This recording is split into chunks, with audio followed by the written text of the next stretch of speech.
We'd like to welcome all of you to the 17th Annual Shape of Addison Town Meeting.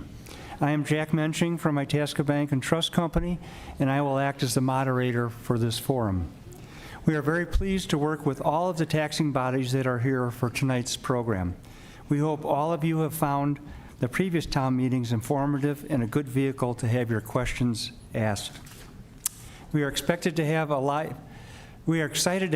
audience with us. We are also excited to have all of those that are listening in from home. Each speaker will have approximately 5 minutes to talk about their recent accomplishments and the future plans of their organization. After everyone has had an opportunity to speak, and you get to watch a short, is there a video this year? No, that was last year. Okay, no video this year. After everyone's had a chance to speak, then we'll entertain questions from you. And there'll be people around, for those of you who are here, just pass your questions to the aisles, and there'll be people going up and down the aisles to pick up your questions. For the people at home, you can email them to shapeofaddison@addison-il.org, and I think this will be showing on the screen for you. Or you can phone them in to 630-693-7975 between now and about 8:15 for those questions.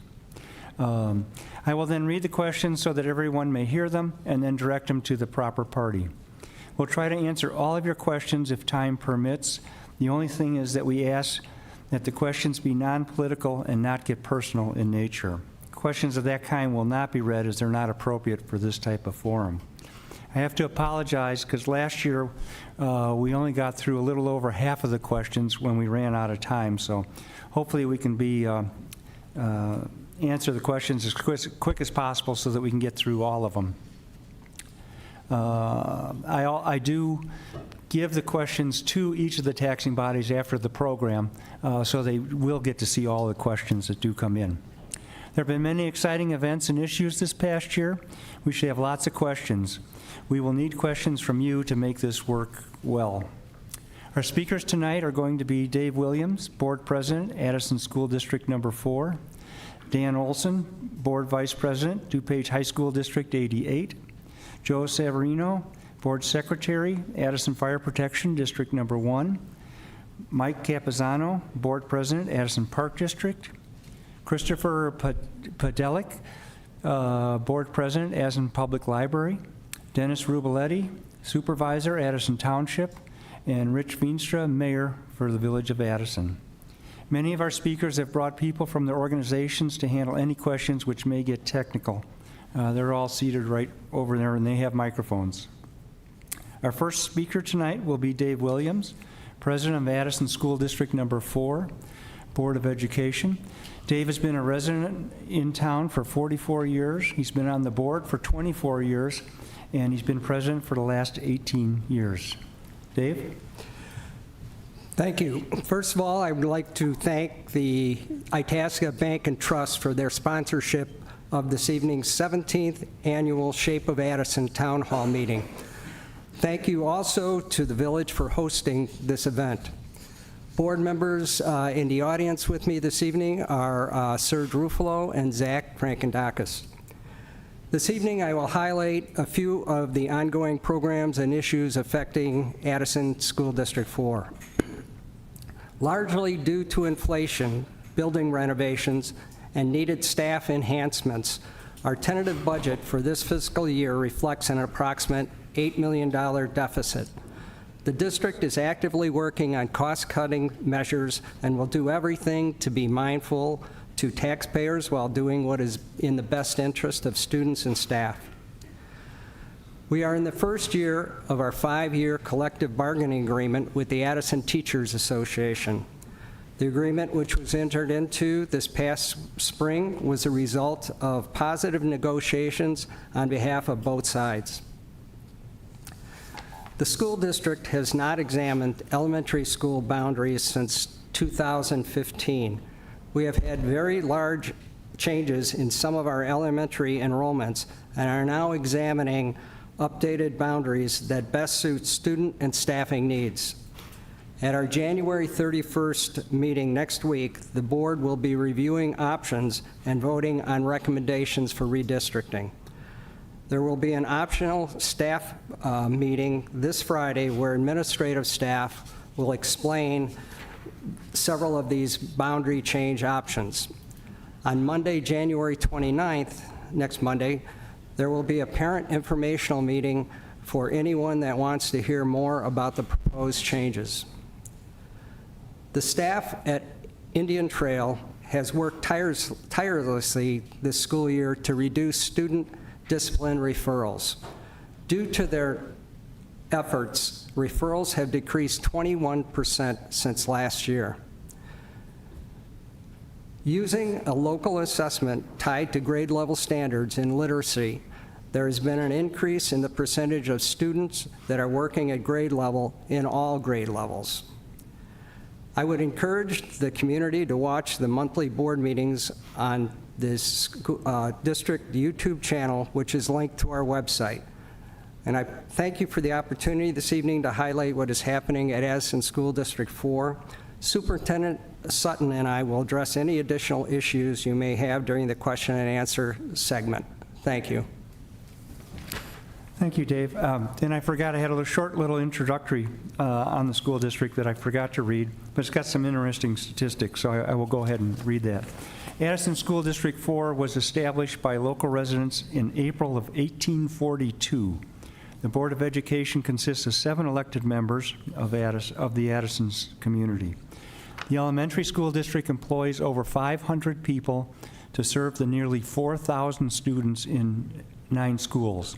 The District 4 Board of Education's 5-year goals focus on providing rigorous learning opportunities while supporting the needs of all students and employees and operating with fiscal responsibility. Thank you. Our next speaker is Dan Olson. He's the Board Vice President, DuPage High School District 88. He's been on the board for 6 years, been vice president for 4 years, and lived in the school district for over 25 years.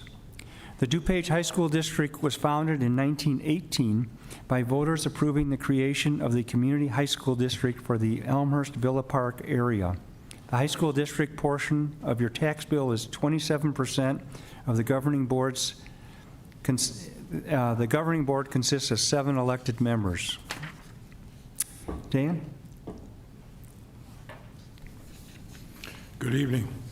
On behalf of DuPage High School District 88, I would like to thank Itasca Bank and the Village of Addison for this opportunity to share highlights and news from the district, which is comprised of Addison Trail and Willowbrook High Schools. I would also like to thank the District 88 Board of Education members and administrators who are in attendance and watching at home tonight. It is an exciting time at District 88 as we continue to grow our pathway opportunities for students. We are proud to have a diverse learning community, and we are focused on meeting the needs of all of our students and providing multiple and flexible pathways for them to find success after they graduate. We continue to work with colleges, universities, and local businesses to enhance these options, and those collaborations are critical to assist with the labor shortage and to connect students to hands-on immersive experiences as well as certifications, credentials, and scholarships. More information about these efforts can be viewed at www.dupage88.net/pathways. We also implemented School Links this year, which is a comprehensive college and career planning and tracking tool. Students can complete activities and tasks and assessments through School Links to help discover their interests and to align their skills with career fields. And our updated course listings guide and School Links is now organized according to our 17 career pathways. Pupils also have access to college level and dual credit classes as well as credentialed and dual credit career pathways. Last year, our students earned more than 3,100 college credits and more than 1,100 career certifications. And our families saved more than $1 million in college tuition. We look forward to continuing to increase those numbers. We are also recently approved 2 new positions to assist with the work in these areas, a student success coordinator and a director of student career development. We remain committed to providing an environment that promotes excellence for all students. To help ensure that environment, we are updating our strategic plan, which will establish the district's area of focus and future direction. The updated plan truly reflects the depth and breadth of our work and will be a living document that forms the basis of our efforts.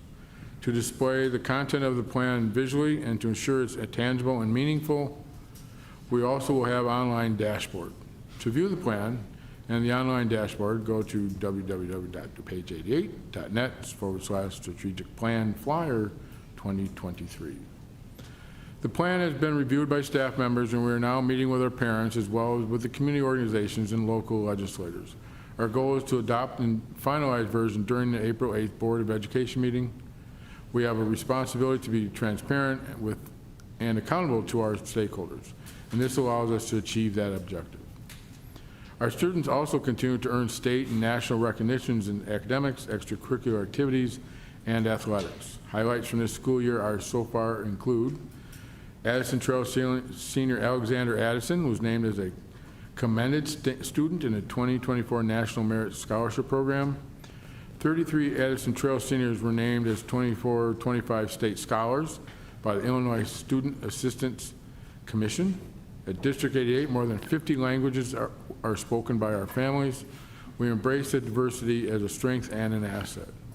Last year, 108 biliteracy recognitions were earned by our students, which is given to graduating high school students who have demonstrated a high level of proficiency in English and in reading, writing, listening, and speaking in another language. The Illinois Report Card includes an annual summative designation for each school, which is a measure of progress in academic performance and student success. Addison Trail and Willowbrook again received a summative designation of commendable, which is the second highest level.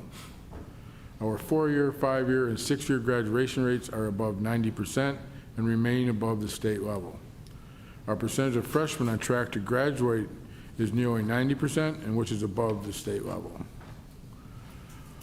We have implemented several initiatives to raise academic achievement and to support students, families, including a new SAT prep program for all seniors, and that's free, customized, and online. Academic support centers, resource periods, increasing communication in Spanish. Addison Trail senior Kaylee Salerno was named second team All-State for flag football, and senior Michaela Haywood was named third team All-State for flag football. The Addison Trail football team secured a spot in the Illinois High School Association playoffs for the first time since 2014, and head football coach Chris Bazant was named High School Coach of the Week by the Chicago Bears for Week 8. Addison Trail boys soccer team assistant varsity coach Angel Vega was named as an assistant coach of the year by the Illinois High School Soccer Coaches Association. Addison Trail music department head Mark Corey received an award for meritorious service in the teacher category through the Illinois State Board of Education's Those Who Excel. Giving back remains a cornerstone of District 88 pride, and our students and staff volunteer, host, and participate in a variety of local, state, national, international events. We are happy to have welcomed a new board member of education, Gail Gallivan, this past April. With regard to finances, we maintain a stable budget to be fair and fiscally responsible to our taxpayers. We are proud to maintain our financial rating of an AA1 from Moody's, which is second highest rating, as well as the highest of 4 levels of recognition from Illinois State Board of Education. With regards to property taxes, about 28.1 cents of each dollar goes to support District 88. We work hard to reduce costs for taxpayers through cooperative purchasing, sharing services, and other local agencies. Recent and upcoming facility enhancements include expanding the culinary arts area, adding visitor and handicap parking in front of the main entrance, and adding air conditioning in the career and technical education areas. Comprehensive upgrades to the auditorium, new athletic turf, and expanding the District 88 transition program facility. The safety and well-being of our students and staff remains our #1 priority.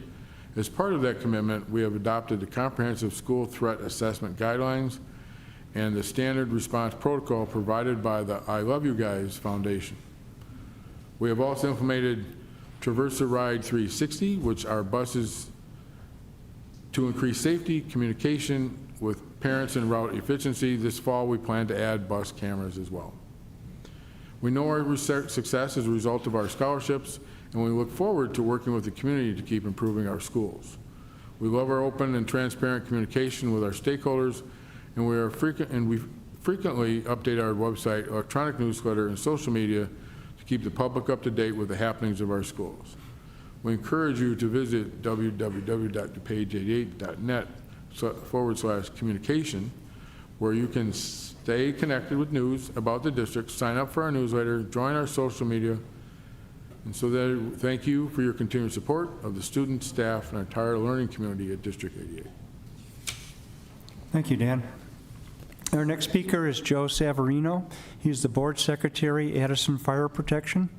He's been on the board for 6 months, been in his position for 6 months, and he's lived in town for 25 years. I guess the new guy gets the short straw.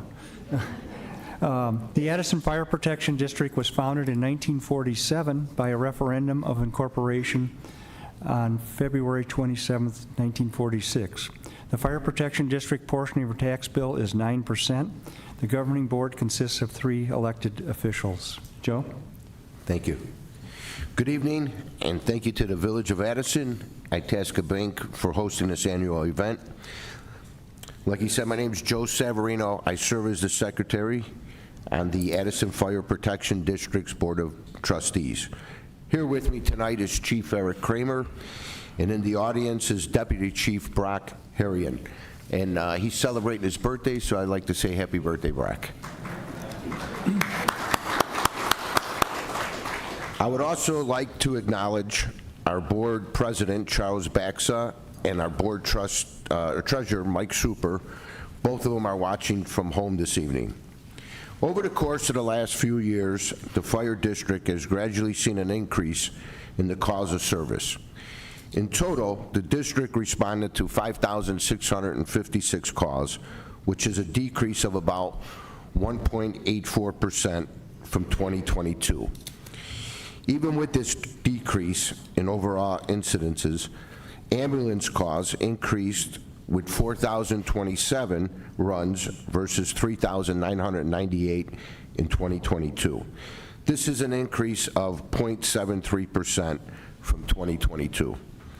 The number of fires that the district responded to was 147 versus 137 in 2022, which is an increase of about 6.5%. False alarms and other services decreased by over 27%.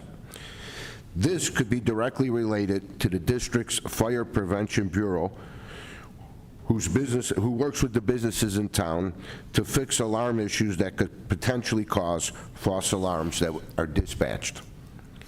In 2021, the fire district became one of 311 fire departments in the world to achieve accreditation through the Commission on Fire Accreditation International. This process was by no means a one-and-done endeavor. To maintain the accredited status, the fire district needs to repeat the full accreditation process every 5 years. Because of this, the district is required to complete an annual compliance report, which confirms the district is completing any identified strategic or specific recommendations, and to ensure that we remain in compliance with all the core competencies of accreditation. We are happy to report that we successfully submitted our second compliance report, and we remain accredited. Nationally, there's a shortage of firefighters and paramedics, and this crisis is affecting the fire district. Hiring qualified individuals in 2023 was a challenge, and it's forecasted to extend into 2024. Between the shortage of interested applicants, the high failure rates of those not suited for the profession, and other agencies experiencing the same issues, the fire district has taken steps to attract candidates and retain them. The steps taken seem to have helped, as the district was able to hire 5 individuals in 2023. We are currently only short 3 more. The testing process is currently underway, and our final list will be ready at the beginning of March. Once the list is finalized, we will try to fill the open positions immediately. We would like to congratulate Fire Chief Scott Walker on retiring after 32 years of service, and Fire Marshal Mike Toyka on retiring after 45 years of service to the Addison Fire Protection District. With those departures, various changes were made at the administration level. Eric Kramer was promoted to Fire Chief. Brock Harrion was promoted to Deputy Chief. Additionally, Dan Medina was promoted to Fire Marshal. Also, to assist with the increased demands on the fire prevention and education, the district hired 2 new inspectors. One of the inspectors comes to us with experience in community risk reduction. Expanding the district's capabilities to meet future challenges is what we're looking forward to, and partnering with the agencies represented here tonight in the direction of community risk reduction. As most of us are aware, the post-pandemic environment has caused supply chain and manufacturing disruptions nationwide, and this includes the fire and emergency apparatus. Additionally, the cost of all types of apparatus has increased dramatically and is having a profound impact on emergency service operations nationwide. A basic ambulance meeting the district's needs now costs about $450,000. A standard fire engine is approximately $1 million, and an aerial apparatus, those with the ladders on the top, are just over $2 million. To make matters more complex, the build times for vehicles has increased dramatically. Ambulances and engines now take about 2 to 3 years to build. Aerial apparatus can take as long as 4 years. Case in point, in April of 2023, the fire district placed an order for a new fire engine. It is due to receive this vehicle in 2025, which is unprecedented when compared to previous purchases. These challenges require all emergency response agencies to rethink their strategic plans and prepare for the future. The good news is the fire district's current fleet is still in good working order. A new vehicle replacement plan is being worked on, and opportunities for being examined as soon as they become available. Despite all the challenges, the Addison Fire District remains fiscally strong and well managed. The 2023 fire engine purchase was made from the district's capital replacement funds, with additional funds available for future apparatus. As with previous years, the operating budget is on target, and the district still enjoys a debt-free financial report. Finally, we'd like to encourage everyone watching at home, everyone here tonight, to get to know our fire protection district. We believe strongly in transparency and community involvement, and to this end, we encourage all of you to visit our website, where you can meet your firefighter paramedics, review various documents related to our finances, monthly meetings, and our operations. Visit us, like us on social media, where you'll find us active on Facebook, Instagram, Twitter, and YouTube. As always, we are here to professionally serve our community in the most efficient ways possible. In closing, I would like to thank the Village of Addison and Itasca Bank again for hosting this event. I would also like to thank all the agencies represented here tonight for their continued partnership. We look forward to what 2024 will bring, and on behalf of the Addison Fire Protection District, we are proud to be part of the Addison Advantage. Thank you. Thank you, Joe. Our next speaker is Mike Capizano. He is the board president board president of Addison Park District. He's been on the board for 24 years, been president for 7 years, and lived in town for 34 years. The Addison Park District was formed in 1969, which grew out of the prior Village of Addison Recreation Commission. The Park District portion of your tax bill is 5.06%. The governing board consists of 5 elected members. Mike? Thank you, Jack. I want to thank everybody for tuning in, for coming here, and want to thank our host, the Village of Addison, and Itasca Bank and Trust. Also in our audience, we have our Park District board members, our Vice President Frank Angiulo, Treasurer Dean Statopoulos, Secretary Mike Clementi, and our Commissioner at Large, Stacy Ruffalo. Also in attendance is our Executive Director, Jennifer Hermanson. We'd also like to thank our Addison Park District Foundation for their help in providing non-taxable revenues to the Park District. Finally, I'd like to say thank you to our volunteers as we continually see an increase from years past in our volunteer program, specifically for athletic special events. So thank you. The Addison Park District Board of Commissioners are elected volunteers, and by state statute are empowered to pass policy, approve the budget, and contract our executive director. Our executive director has the dubious task of seeing over everyday operations. The Addison Park District has almost 300 acres of land, 3 major facilities, which include our Community Park Center, Club Fitness Center, Links and Tees Campus, which houses our driving range, Putters Peak, golf course, foot golf, and our AA-rated dome according to Golf Digest.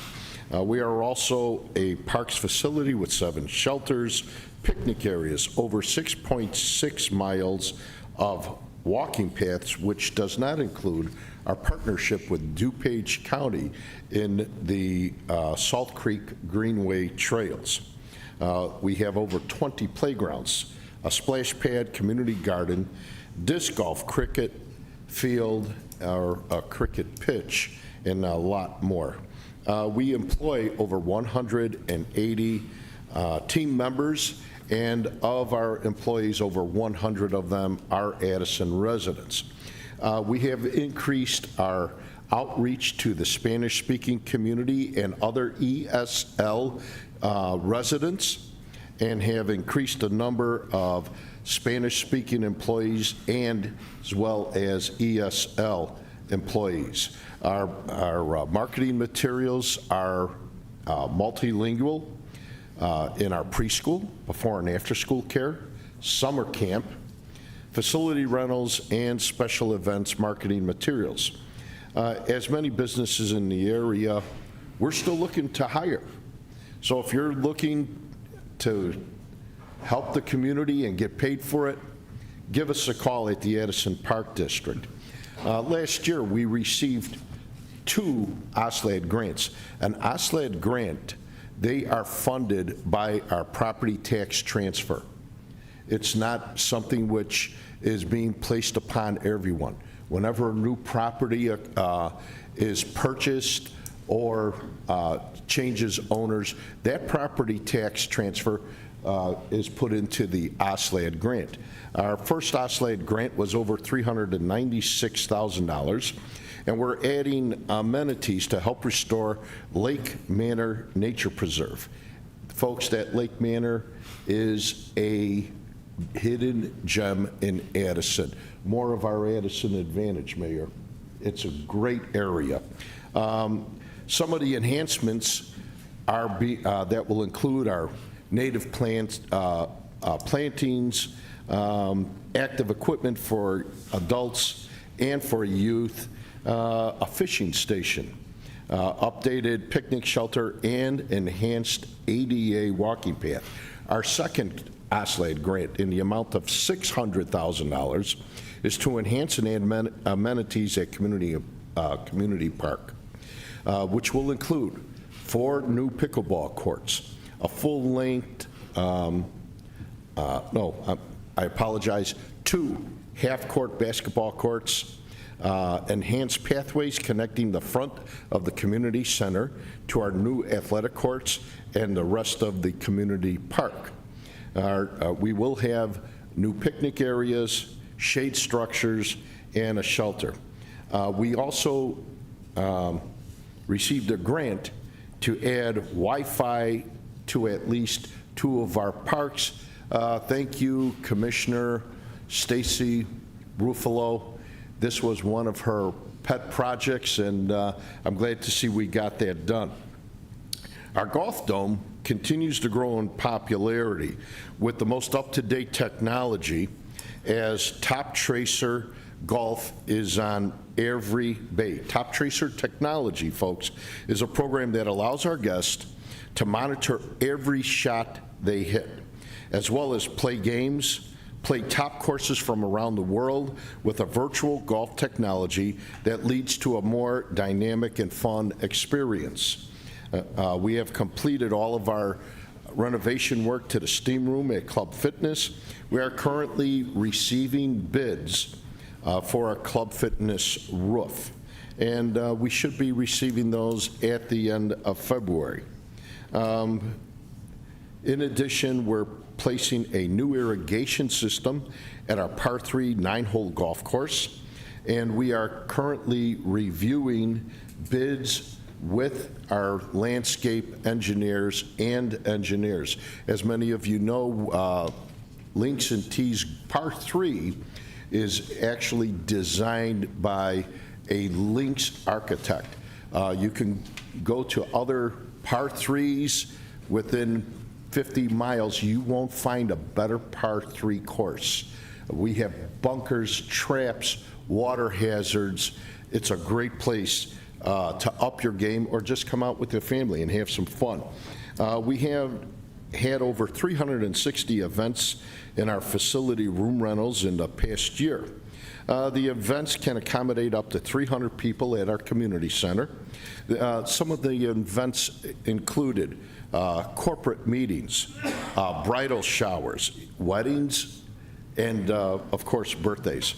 Our parks and planning, we have approximately for operations 196 acres to mow each week. That equates to 5,485 acres mowed every year. We have collected over 25 tons of garbage, approximately 50,600 pounds of trash, which equate to 1,192 work hours. To keep our facilities open during the inclement weather, of which all the taxing bodies, you've all did a spectacular job, really did a great job, which means we have used 62 tons of salt in keeping with our green programming. All right, we try to keep our environment green, yet provide safety. We've driven over 620 miles to apply salt properly and keep our facilities open for the residents. We have approximately 360,000 linear feet of athletic field marking at all of our athletic fields, which takes approximately 316 work hours for plotting, painting the fields, and approximately another 2,050 hours of work maintenance for our athletic fields. Some program highlights I'd like to run over with you folks. We have too many to list them all, but some of our highlighted ones. Kids Day Off programs continue to be a huge hit. Most of our Kids Day Off was a blast, our most recent one, with movies, crafts, and games. Some of our older children were able to go on field trips, which included laser tag, bowling, rock climbing, and instructional pickleball. and that was on the days off. We provided 2 emergency kid day off when the schools needed to close due to the weather. Our regular winter break camp is a huge success with trips, games, sports, crafts, more, and social interaction. A majority of our events have been sold out or nearly sold out, including but not limited to Breakfast in Santa. We're expanding that next year, folks. Our Polar Express, our Candy Carnival, Easter egg breakfast, Easter egg hunt, our movie in the park, which is free for residents. Come out there, order pizzas. There's a lot of vendors out there. And of course, our summer camp. It was great to see we received over 100 letters to Santa. Our preschool program has doubled in size since the previous year, and we continue to serve over 70 families in our before and after school care. We had over 750 registrants for our summer camps. Last year, we were excited to announce we're rolling out our new Arts in Motion program. Our staff is dedicated on focusing and creating our cultural arts program with more than 60 dance classes available.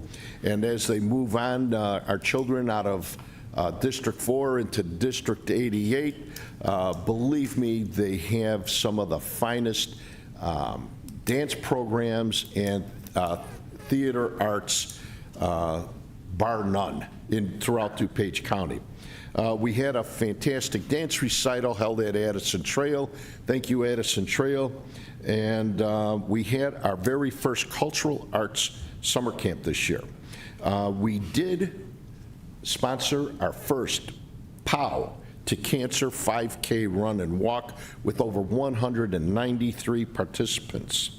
In our special events, we've had over 1,300 participants, including our senior club. Addison Park District has one of the most largest and the most active senior club throughout DuPage County. And that doesn't include our SALT, citizens and law enforcement together. We wrapped up our year with the senior club with a trip to Michigan, a holiday party. Our senior clubs meet on Tuesdays. We have bingo, theater, nostalgia, dinner experiences, and we do have one of the largest silver sneaker memberships at Club Fitness in DuPage County. For those of you who aren't familiar with silver sneakers, it's where you will get a almost free membership, sometimes depending on your health care provider, a free membership to join our fitness center. We have introduced a wide variety of technology, which is very lengthy, and I'm not going to read it all off to you, okay? We did get our social media has increased 1,000% over the last year.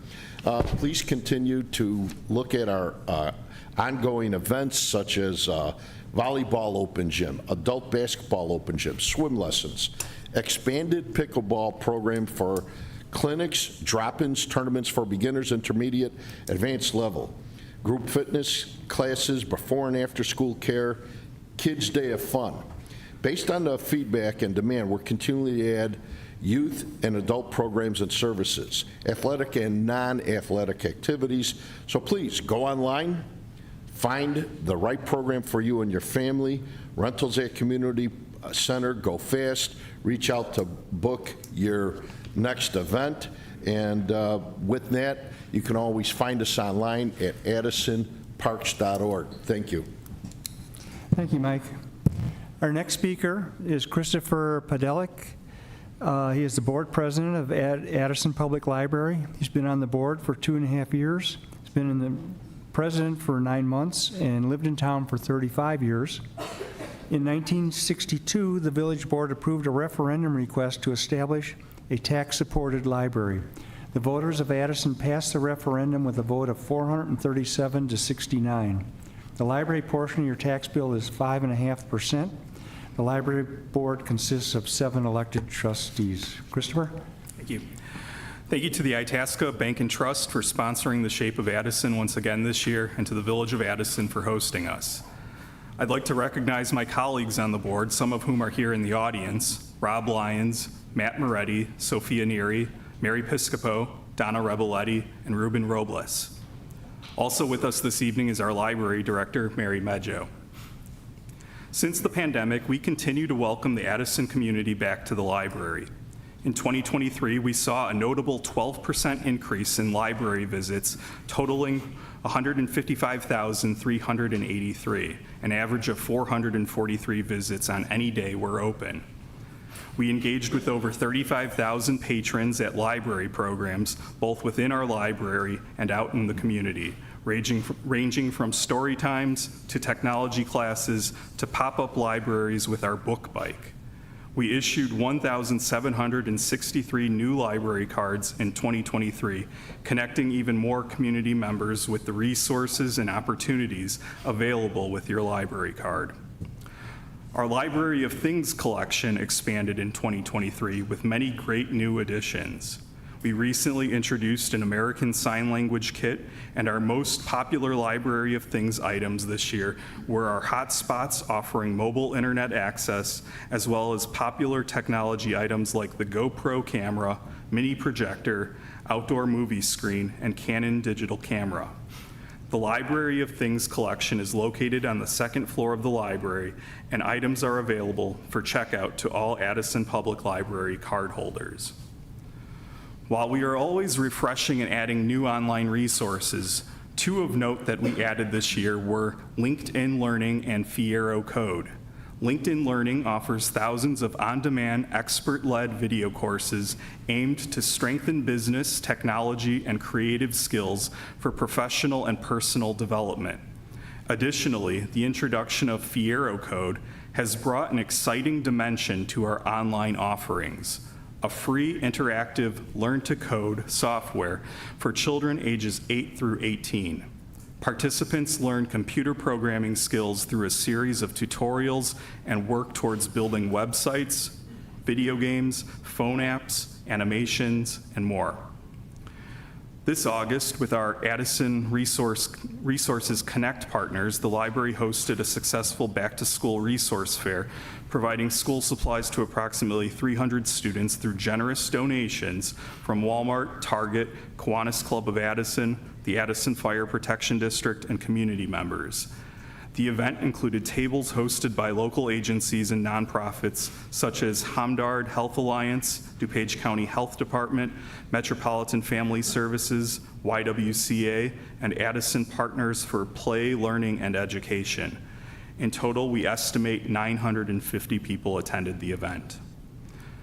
The library board continues to examine the need for improvements around various areas of the library building. In September, our board voted to shift its focus from the previously announced building expansion to a potential interior renovation. We continue to work with our architects and other third parties, and planning for this project remains ongoing. In our commitment to transparency and community access, our board began using the BoardBook Premier platform for our board meetings. This transition allows for convenient access to board meeting documents, such as agendas and minutes, on our website, and ensures that the public, board members, and staff can easily find and retrieve essential meeting information. More recently, the Addison Public Library was accepted into the Pathways to Success library cohort and was awarded the Pathways to Success grant. With the grant funding, the library plans to enhance its current English language learning and business services offerings in 2024 through a comprehensive step-by-step process to guide individuals in specialized business English classes tailored to English language learners. Our library continues to support small and local businesses here in Addison. Businesses in Addison can obtain their own library card. Business owners and entrepreneurs can schedule a one-on-one consultation with our business services specialist or attend programs designed to support our business community, such as reference solutions, startup financing, PR strategies, as well as networking events and much more. We have also worked to help promote our local businesses here in Addison through our Small Business Saturday initiative. The Addison Public Library continues to be the home of the Perks and Possibilities Cafe in partnership with District 88. The cafe is run by students in the District 88 Transition Program, which helps individuals ages 18 to 21 learning life skills, get job training opportunities in the community, and transition to a life of independence after District 88. Be sure to stop in between 9 a.m. and noon, Mondays through Thursdays, when school is in session. On November 14th, we became the 101st library to join SWAN, a group of libraries in the greater Chicagoland area. SWAN is an acronym for System-Wide Automated Network. Being a part of SWAN allows libraries to collaborate and pool resources, therefore providing our community with access to more books, media, downloads, and research databases.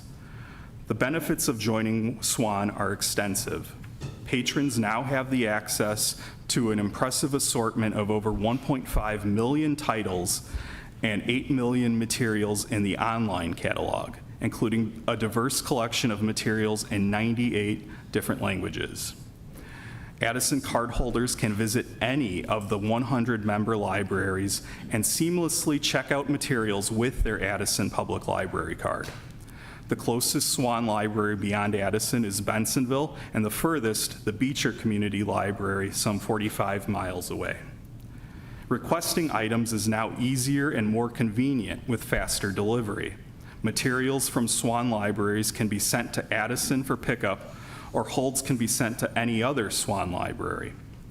Additionally, there's a significant annual cost saving for the library. A $33,000 grant from the Reaching Across Illinois library system covered migration costs to SWAN, and the library anticipates saving approximately $34,000 annually.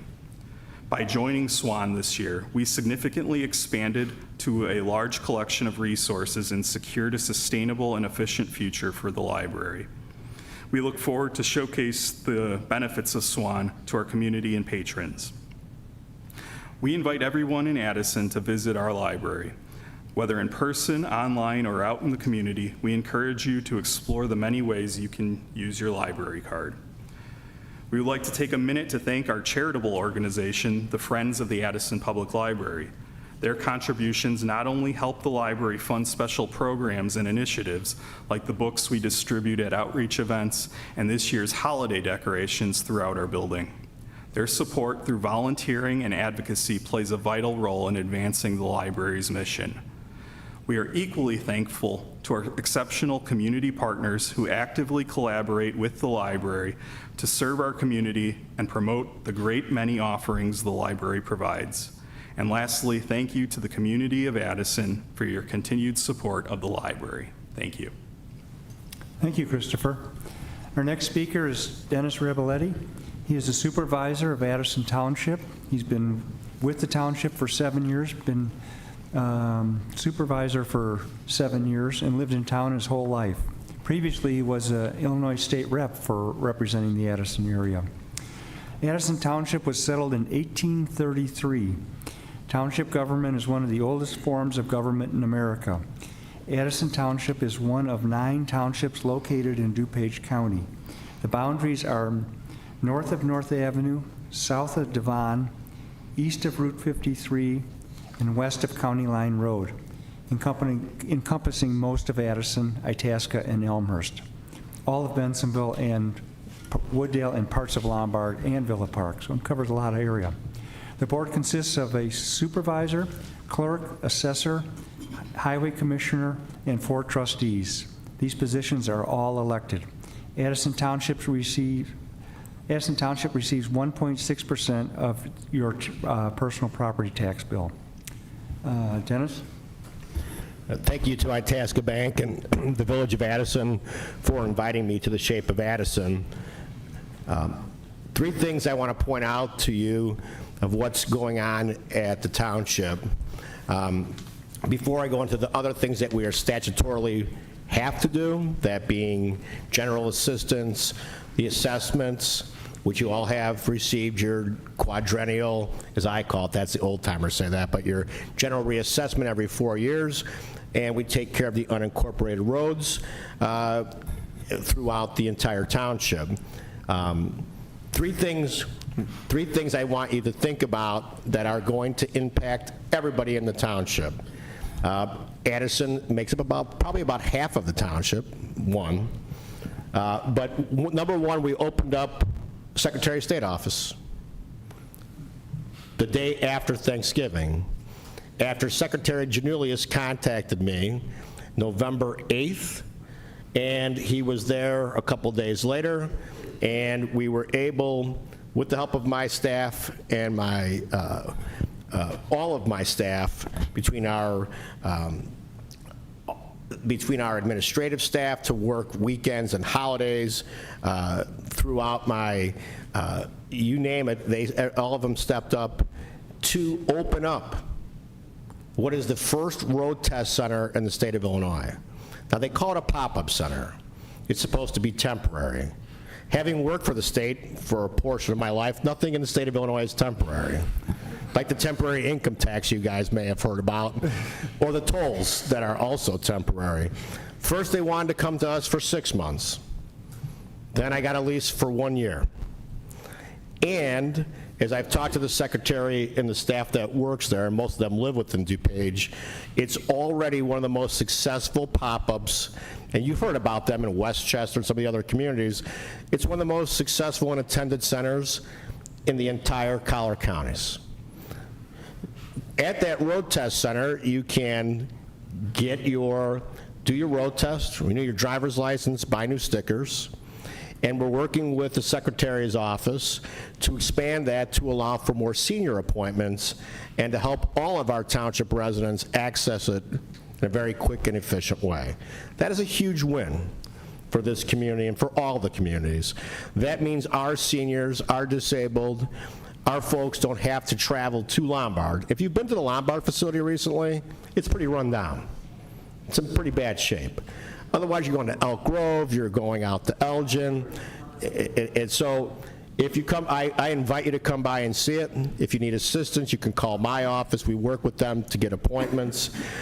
So that is a great, I think, advancement for all of us. Number two, we worked with the DuPage County Clerk. And with that, we are now one of 6 new facilities throughout the county that has extended voting. We will open February 8th all the way through the primary on March 19th and be open every day. It used to only be the county, and now we're open every day, and that will be the same for the general election. So we have been the 3rd busiest site in the county for early vote, and I think we'll be able to expand upon that. So again, we're offering county services here locally so that you don't have to go into the county, wait until your precinct opens on the day of. And number 3, and I think probably the most important, is the Addison Township Mental Health Board. It was a referendum that was passed, not by a lot, but was passed back in November of 2020. Now, you may have seen something that said your taxes went up 81%, which is not true. My levy is about $2.5 million, $2.5 million over 9 communities. The Mental Health Board, which is appointed by me and approved by our board, appointed 3 members from the Village of Addison and members from all the other communities to take a general assessment of all of the mental health needs, the needs of the disabled, and those with substance occurring issues, and came up with a number of $2 million to start with to spend throughout the communities. We anticipate the revenue will start in June, and that board, who's been appointed, will be making the recommendations to the township as to who they're going to give grants to. They approve the grants. But it's my hope, and one of the board members is here, that we will be working at the township building to have all the mental health services centrally located. It is also our hope, in working with our partners here on the dais, that we can put some type of community center together so that our young folks will have a place to go and learn, have tutoring, have a place just to kind of hang out and not have anything else to do, because we do know that by giving them opportunities after class, that they have a chance to be more successful. But also within that environment will be the opportunity to talk to counselors. There's a program called Alive. It is in Naperville, Hanover Park, Aurora, and a few other communities that we have been speaking with and trying to implement something here at the township. Another thing is called ThriveWorks. ThriveWorks would be a program that has been adopted by the city of Joliet, some of the townships in Will County, and other communities where all of our members, or all of our residents in the township would be able to access psychiatric and psychological help via an app. And depending on how the Mental Health Board wants to go forward, and I think the township's going to try to start the program earlier than the money will come in from the Mental Health Board, is that even if you have insurance, it will recognize it. We can make it where the township, through this Mental Health Board, will pay for your copay, so that even kids can go on and not worry about it. Or if you have a high copay, you're not afraid to go ahead and access that service. Where you can't get a psychiatrist for 6 to 8 weeks, they should be able to find a psychiatrist for you within about 24 to 48 hours. And what we're also looking at doing is covering the copay for medication for residents, all residents within the township. There won't be necessarily a monetary cutoff, is so that every resident here in Addison Township will have access to those services. That may be in person, or that might be on your phone. Video visits are now, is all the rave now right after COVID. But I think we have a chance to set the standard here in our community, in DuPage County, and in the state. So with that, those are the three things I want you to think about. The other things we do, we have our food pantry, which now costs $13,000 a month for me to operate, where it used to cost me $10,000 a year. Donations are down. Donations from grocery stores are down. Demand is up. We still have 200 families that come. We have migrants that are here from about 25 different countries. And we also help out folks with emergency assistance, rent, homelessness, water bills. We help with LIHEAP. So we're kind of like a substation for the county. We run a balanced budget, and I think we've really done a lot with the small amount of tax dollars that we take. So what I really look forward to is engaging all of you in some questions and answers, because I'm sure I could talk for another 10 or 15 minutes. My wife would tell you I would probably do that if you allowed me to do that. But I'll give you guys the opportunity to ask questions of all of us later. So thank you for your attention. Thank you, Dennis. Our last speaker before we get to questions is Rich Veenstra, the mayor, Village of Addison. He's been on the board for 32 years, been mayor for 11, and been in town for 52 years. The Village of Addison was established by referendum of incorporation on September 8th, 1884. The elected officials consist of a mayor, village clerk, and 6 village trustees. The village portion of your property tax bill is 9%. Mayor? Thank you. Good evening. I want to thank Itasca Bank for once again sponsoring the Shape of Addison, and to give special thanks to Jack for moderating tonight's presentation. I also want to recognize my colleagues whose help, support, expertise, and involvement have been critical in moving our community forward. They are Village Clerk Lucille Zaccaro, Deputy Mayor Tom Hunley, Trustees Kathy Klusny, Sam Nasty, Don O'Brien, Jay Del Rosario, and Maria Reyes, as well as our Village Manager Joe Moranowitz and the entire management team, including Roy Selvik, Rick Federici, Mike Crandall, Colleen Witt, Don Weiss, Mike Sampe, and Jim Crotty. I'm proud to report that this has been another successful year for Addison. We continue to be financially stable, due in large part to a well-balanced diversity in our revenue stream and a conservative approach to our budgeting process. We continue to see interest and growth in commercial, industrial, and residential development. Our bond rating, which is critical in securing the most favorable credit rates, was reaffirmed as AA+. Our goal is to maintain an unrestricted fund balance of 25% of expenditures. Fiscal year '23 ended with a fund balance of 61%. The favorable fund balance is due in large part to the receipt of state and federal grants, deferral of projects and programs, and the diligent work of our staff in maintaining a fiscally responsible operation while ensuring high-quality service levels. The fund balance allows us to maintain service levels throughout the year and to fund some of the programs and projects that have been previously deferred due to materials and equipment delays caused by supply chain issues. Because of these projects, we anticipate the fund balance will decrease to 53% by the end of fiscal year '24. To supplement revenues and to maintain to minimize the tax burden on our residents, we continue to be aggressive in our pursuit of both state, federal, and county grants when available. This year, with the assistance of state and federal legislators, including State Senate President Don Harmon and Congressman Raja Krishnamurthy, we received just over $14 million in grants for road, sewer, and flood mitigation projects. Additionally, we were able to abate over $2.5 million in property taxes for bond payments using home rule sales tax revenues. The bottom line is that the village continues to be in a very strong financial position. As far as project updates, A&W, after 2 years of delays in refurbishing the former Burger King restaurant due to manufacturer equipment delays, construction costs, and worker shortages, the project has finally been completed and the business officially opened in July of 2023. The Addison Horizon, this 3-story, 62-unit independent living facility for seniors, was approved by the village board in December of 2021. Occupying 2.5 acres of vacant property between Green Meadow Shopping Center and the park, it will be redeveloped as an age-restricted residence for seniors age 62 and older. It will feature solar panels to mitigate utility costs and various amenities, including a library, game room, fitness centers, rain gardens, and a gazebo. Construction is to begin this spring with completion expected in fall of 2025.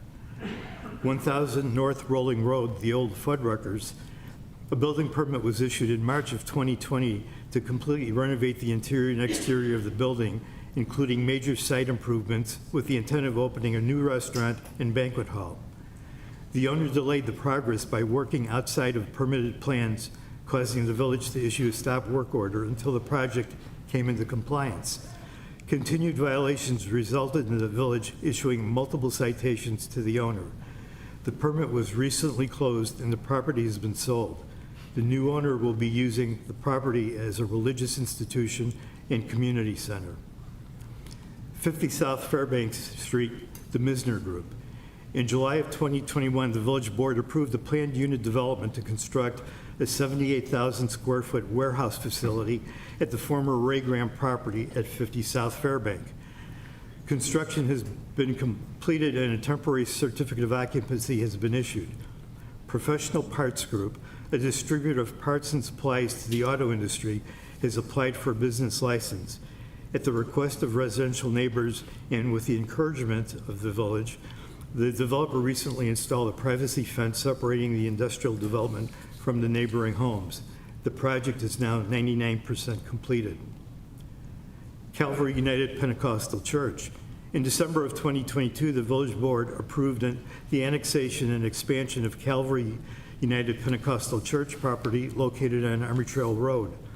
The property includes 2 parcels totaling 6.5 acres.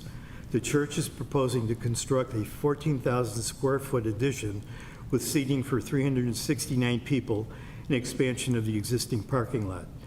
The anticipated groundbreaking is planned for this spring. Amazon has decided to temporarily sublease their 186,000 square foot delivery service facility located at Lake and Swift Road. At this time, the building has not been leased, but there's been substantial interest. Logistics Property Company acquired the property in 2019, annexed them into the village, demolished the former buildings, and did substantial site remediation to what was once essentially a dump site in unincorporated DuPage County. 550 East Lake Street. In November of 2019, the village approved a planned unit development for this parcel located between the Baymont Hotel and the Shell Station on Lake Street that includes 2 commercial buildings of approximately 10,000 square feet each that will be occupied by future retail, fast food, and casual dining tenants. The project was placed on hold due to COVID and financial considerations, but now, just over 4 years later, nothing goes fast around here, the developer is moving forward. Staff has been working with the owner, civil engineer, and hopes to have a permit in hand by late spring with construction to begin shortly thereafter. Sunmist. The former Sunmist property was sold in late 2022 after investing significant funds to renovate the interior of the building and give the existing facade a much-needed facelift. The new owner has reopened the restaurant as Lake Street Cafe, featuring an extensive breakfast and lunch menu. 1100 West Lake Street, Alexandria Point. The 6.5-acre former Oxford Bank property was approved as a senior living center by the village board in May of 2019. Due to financing issues, the project was pushed back to May of 2021 and resubmitted as a 3-story, 132-unit building with a mixed use of independent, assisted living, and memory care units. In October of 2022, an alternate site design with 13 additional units was approved. Unfortunately, financing is still problematic, and while the developer is optimistic that the project will be completed, the property has been offered for sale. The village has ordered the developer to demolish the existing former bank building, and a demolition permit has been issued. The Highlands. In 2020, the village board approved a 60-lot single-family residential subdivision on the former Driscoll High School property called the Highlands. To date, all lots have been sold, and with the exception of approximately 5 units, all are occupied. Pulte expects the project to be completed, and all punch list items should be completed in early spring. The average sale price for these units ranged in the $650,000 range. The Enclave at Mill, Phases 1 and 2. Meredith Homes 87-lot single-family residential subdivision built on 30 acres of the former Addison Golf Course site is nearly completed. Designed to target active older adults, construction began on the models in fall of 2017. To date, all homes in the Phase 1 and 2 have been sold with an average sales price of $519,000. Meredith expects to complete the subdivision, and all punch list items should be completed in early spring. The Towns of Mill Creek. The Towns of Mill Creek is located at the northwest corner of Army Trail and Mill Roads and is considered Phase 3 of the Meredith project. This development will consist of hybrid townhome condominium projects providing 60 multifamily residences. Mass grading and infrastructure has been completed, and construction has started on a 6-unit and a 4-unit building, which will be used as a model and sales area. Sales prices are anticipated to be in the mid-300s. Quick Trip. In 1997, the village approved the Addison Town Center planned unit development, which includes the Hilton Garden Inn, Medina Shriners, and 11-plus acres that have remained vacant. In May of 2021, the village board approved a site plan for a Quick Trip gas station and convenience store on the southern 7.5 acres of the site. The facility includes 20 auto fueling positions, 5 diesel bays, 9 truck scale, and an 8,000 square foot convenience store. The balance of the property immediately across from Medina Shriners will remain available for future development, ideally as another hotel and or restaurant. The project is now 100% complete and is open for business. Little Prince Daycare. Little Prince Daycare at Mill Road and Army Trail Boulevard has submitted for an approval to expand the facility. They've been operating since 2015 and are looking to add 4 additional classrooms and an expanded playground area. The expansion was approved by the village board in January, and the owner plans to begin construction this summer. Rasney Jewelers. Rasney Jewelers recently received approval from the Planning and Zoning Commission for variations that will allow them to construct an addition to their store at 1501 West Lake Street. They're working on building design and will be seeking sign variations and appearance review early this year, and construction is expected to begin later in this fiscal year. Ancona Jewelers is relocating from 1570 West Lake Street to the former Mario Deli building at 1700 West Lake Street. They've received village board approval for both sign variations and appearance reviews. The project will involve a complete renovation of the building, with construction expected to be completed by early this summer. 194 North Addison Road, the former Green property. This property was once a key piece of the Village Town Center redevelopment master plan. The plan called for high-visibility retail development along with townhomes and condominiums to complement the retail. With the recession that occurred in 2008 and the lack of interest from developers, the Panettone Development Company purchased the property and was issued a permit to assemble and redevelop approximately 10.5 acres of the land at the corner of Addison Road and Moreland Avenue in order to construct a 187,000 square foot warehouse and distribution facility. To date, the site work and building have been constructed. The developer is working on final engineering punch list items, which should be completed by the end of this year. MW Components signed a long-term lease and plans to occupy the entire building. This location will be considered their flagship location and will employ approximately 130 employees. They're working on tenant drawings and plan to submit a permit request next month, seeking temporary occupancy for the offices in August and full occupancy in December. Village Green expansion. As part of the redevelopment of the Green property, the village acquired approximately 2 acres of land at the corner of Lake Street and Addison Road. The acquisition of this property provided for the expansion of the Village Green, the relocation of the Veterans Memorial Circle, additional space for enhanced activities, and a welcoming space to promote community engagement. Construction started this past spring, and to date, the project is substantially completed with only minor punch items left. The dedication ceremony for Veterans Circle took place on November 11th. Lutherbrook, the village purchased this property in May of 2020, and all buildings located on the site were demolished in 2021. The property's location, size, and visibility make it a critical piece in our overall Lake Street revitalization. Staff has spoken with a dozen developers interested in redeveloping the site for commercial and residential use, and several concept plans have been received and are being reviewed. Once again this year, we saw a significant expansion in both our commercial and residential sectors, with continued growth in retail, industrial, and in the number of housing options for seniors, empty nesters, and those seeking quality mid-range housing. Occupancy in our industrial park, which is the 4th largest in the state of Illinois, is at 97%, outpacing that of the county average. In terms of infrastructure, we continue to focus on large-scale projects throughout the past year with the completion of several major projects. Specific attention has been given to drainage improvements, water main replacement, removal of lead service lines, combined sewer separation, sidewalk and curb replacements, and potential treatment plant consolidation. As I said earlier, federal and state grants in excess of $14 million have been awarded to fund or partially fund these projects. The village recently received a grant from DuPage County Stormwater for drainage improvements in the area of Lalonde Drive and Diversey Avenue. A bypass storm sewer is scheduled to be installed near Mill Meadows Park to help alleviate localized flooding and frequent road closures at Mill and Diversey. The project design and construction will be completed by fall of 2024. The salt dome at Public Works had reached the end of its useful life and was replaced in November.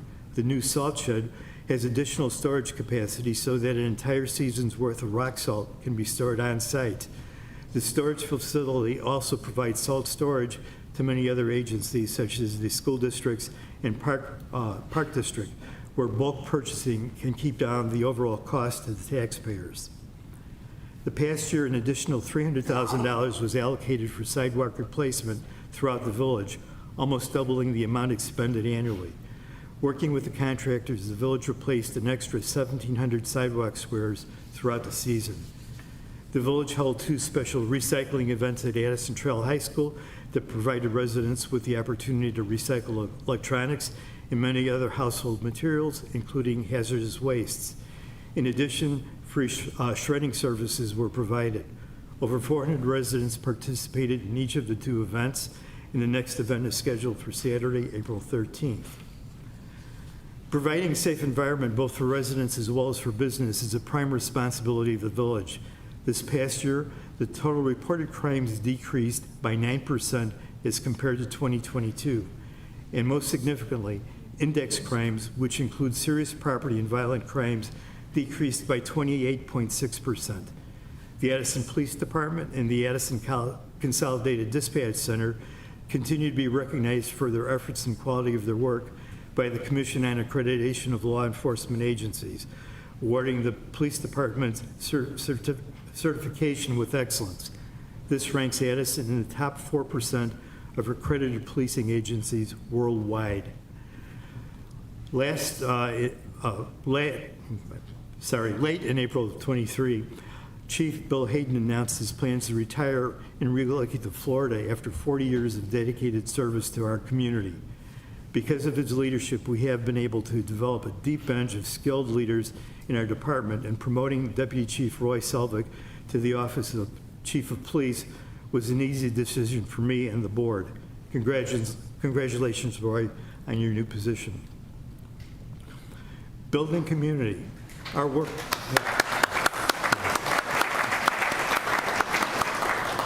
Well deserved. Building community. Our Workforce Development Committee continues to sponsor job fairs to help address the critical need for skilled employees throughout our commercial and industrial sector, as well as to help provide well-paying career opportunities for our residents. Rocket Wheels exceeded all expectations and broke all-time attendance records. With the expansion of the Village Green, we'll see an updated Memorial and Veterans Day ceremonies at the newly dedicated Veterans Circle, and more events, including an art expo and a 3-day international fest, are being planned. Addison Stardust Bowl will once again bring national attention to Addison by hosting the National Bowling Association's Championship Tournament. This 10-day event will begin on May 16th. Our 32nd annual Mayor's Community Charity Ball raised over $43,000 for local charities. And while the igloos were absent from our Christmas tree lighting event in 2023, this year's Christmas plans will include additional activities on each Saturday of December. And with the help of the fire district and our police and public works departments, Santa's tradition of leading a parade throughout all of the village will continue, and Shop with a Hero will again be held at Walmart, providing coats, gifts, and a Merry Christmas for those families in need. While programs like Shape of Addison provide a brief overview of our village, for our residents to fully understand and appreciate the Addison advantage, it's important that they have an understanding of the many aspects of our community. To that end, we're expanding the offerings on ACTV and our Addison YouTube channel to include 3 ongoing series. Addison Answers, which will focus on matters of government, currently showing this current edition discusses property taxes and how they're determined. Behind the Advantage takes you behind the scenes of various Addison businesses and career development opportunities. And ACTV Newsmakers features topical events and interviews that are uniquely Addison. I'd encourage you all to utilize these resources and to become more aware of the services, opportunities, and the workings of your village. So in summary, we've had a great 2023, and with your continued support and involvement, 2024 can and will be even greater. Thank you very much.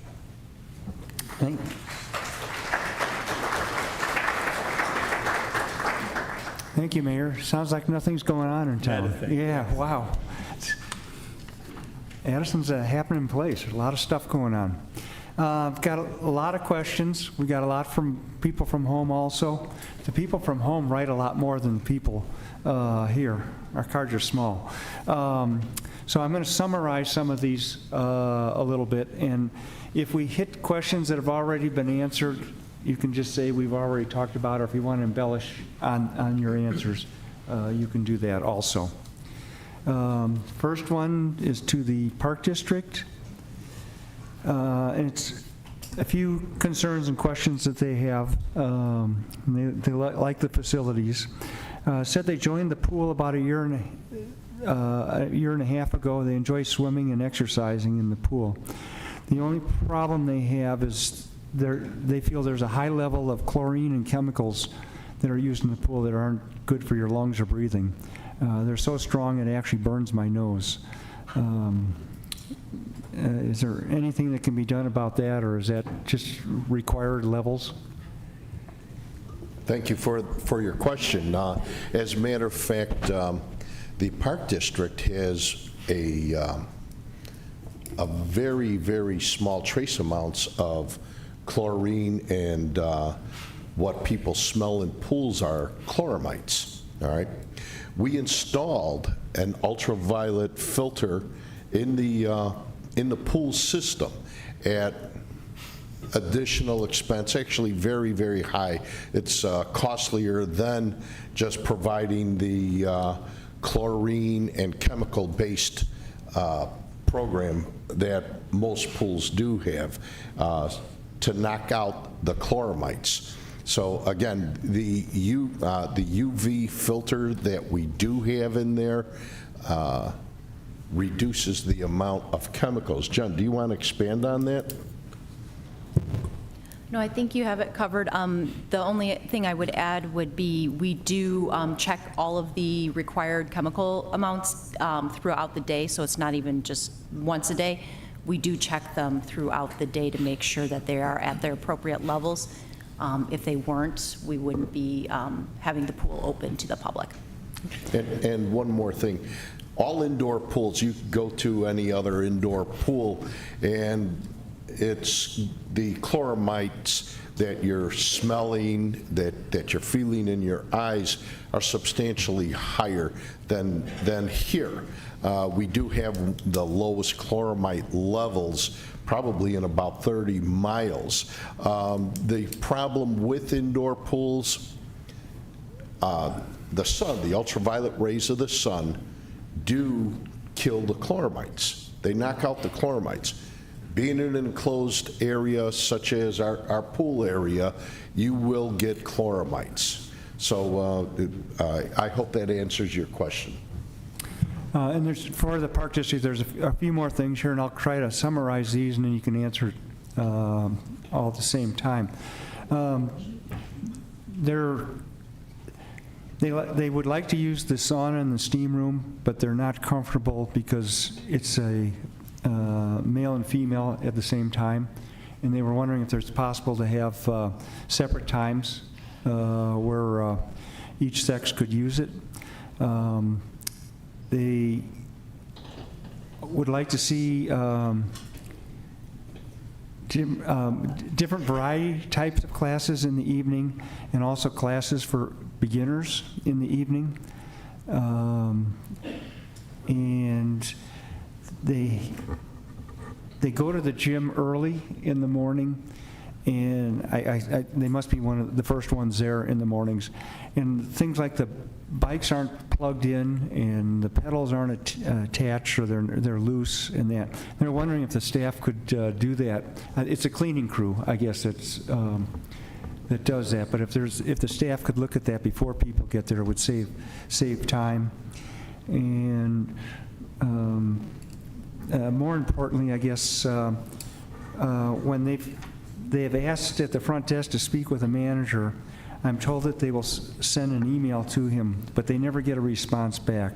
They'd like to be able to talk to the manager where they could express concerns on that. Okay, this is a day-to-day operation, so Jen, you have that punch list there? I do, and definitely, especially with like the variety of classes and beginner classes, if anyone has any specific classes, just please always feel free to give us those suggestions. A lot of our programs are based on feedback. We have a lot of new programs this year that come from feedback of what our residents want to see. And definitely the other stuff is just punch list, and I will talk to the managers. And you can always send me an email if you are not getting a response from any of our staff, because our staff should, unless they're out of the office, should respond within 24 hours.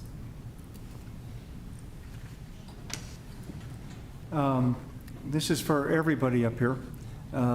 As a taxpayer, I'm bound by a non-competitive environment since I can't take my business elsewhere, do any of you, would any of you like to talk about any efficiencies that you've been able to bring to your organizations? Or if there are efficiencies that you're working on, what would some of those be? Anybody making your? I'll make a comment on that. Sure. I would say the efficiencies that the township makes is that we have a state and county things being offered at the township at 1.6% of your tax bill. I'm not sure if I can go any lower than that. I think the thing that everybody here faces is inflation. And my governmental entity isn't spending, we can't print money, so that's not on us. Everything is costing us more. And as somebody who has a law practice here in town, I'm well aware of things that cost more, driving and gas and everything else. So we are very mindful of the money that we spend. We make sure that every dollar is accounted for. And when we're able to buy things in bulk, we do that. When we're able to raise money, we do that. But it's very difficult when inflation is 8% and I'm chasing 4 to 5% because we're not raising taxes 8%. So it's very difficult, but I think that we try to work with all the different taxing bodies here. And I think that's something that people forget, is that while you might not see our highway trucks out, they don't drop their plow because they come across an incorporated spot of Addison and then pick up the plow to go to unincorporated areas. They all work together. We use their equipment. Right now, I have one of the village's signs on my property to direct people to the Secretary of State's office. That means I don't have to rent it, and I don't have to buy one. Are you going to get our bill? I haven't got the bill yet. But those are the small things that you can do. So I have all their cell phone numbers, and if I have something that I need help with, I call them. When the township needs street sweeping in our parking lot, the mayor sends over a truck. I can't afford to buy my own and do it myself. So it's just these small things, I think, that are the efficiencies you may not see. It does keep costs down, but when you have inflation and you have a state with runaway deficits, then you see some of that stuff creep back here. Yeah, just to piggyback on what Dennis is saying, as an example, I had mentioned the salt dome. Our salt dome became obsolete. It was in disrepair. We built a new salt storage area. We built it larger than our needs were, so other agencies, the schools, can utilize that. They can buy in bulk and generate savings that way. So we've done that. We have a motor pool repair where we provide service for the fire district and for other agencies. So using resources that we have better and more effectively throughout intergovernmental cooperation goes a long way in helping. And the library piggybacks on our insurance policy. So we share savings in that direction. So there are a lot of ways that we work together that minimize the burden to the taxpayer. Jack, just one thing.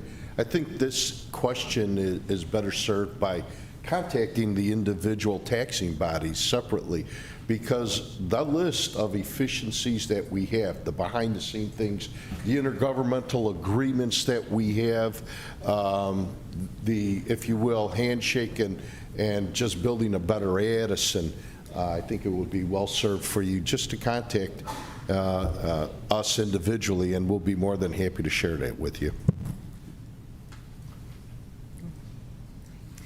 I can say in my 17 years of doing these town meetings, the taxing bodies in Addison really work together well, more so it seems than other towns, and I think that's a great benefit here.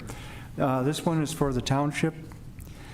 Why is your food pantry open such limited hours? You have a beautiful facility, but many local residents are turning to other area food pantries for assistance because they are open more and seem to be more welcoming. Many people, they have a difficult time because they're working during the windows that they can get there. I understand the question, and I think sometimes there's misinformation that's put out there on social media. Our food pantry is open every day from 8 to 4:30, every day.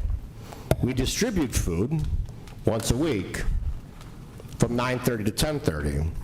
Now, I can't be open more because I don't have as much food to give away, because all the free food that we used to get from Northern Illinois Food Bank is gone.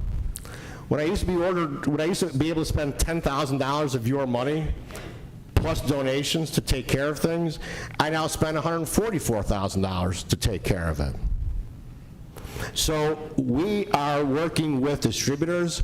I am now working with a meat purveyor, getting produce from the city of Chicago in the market. I buy from Sam's Club. Our expenses are extremely high. And what I used to be able to offer in a grocery setting and shopping setting is no longer available. So I have to continue to offer the efficiencies that the last taxpayer asked about, which is how do I take care of 200 families the best way that I can. We ask for donations to our 501c3, the Addison Township Foundation. We raise money that way. I put more money into our emergency assistance than ever before. And we continue to upgrade and change out the way we do business based on the amount of people that we have. So every time that I hear that the township food pantry is barely open and that nobody can access it is completely a falsehood. Now, for emergency assistance, you can come to the township on any day to come and get food. But we have a time distribution because that's how many of the folks operate. Now, I'm also right now in the process of rejuvenating and redoing the food pantry based on the new needs of the community. I went from feeding 600 families a week during the pandemic, which no other township could do, no other food pantry could do. We did it on our own. And there are people in this audience, including the village, and their employees that help do that. Now, I do the best that I can with what I have. The village and the community has helped out by giving us more food, but simply being open more hours doesn't mean that I have more things to hand out and to do. Our clients get at least 2 bags of grocery. They get milk, cheese, eggs, meats, proteins, and we are also just a supplement, so you understand.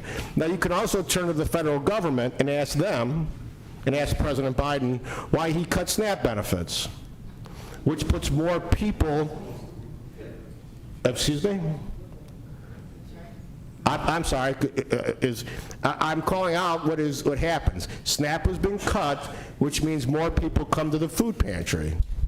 It's very simple. So instead of them going to the grocery store, they come to me.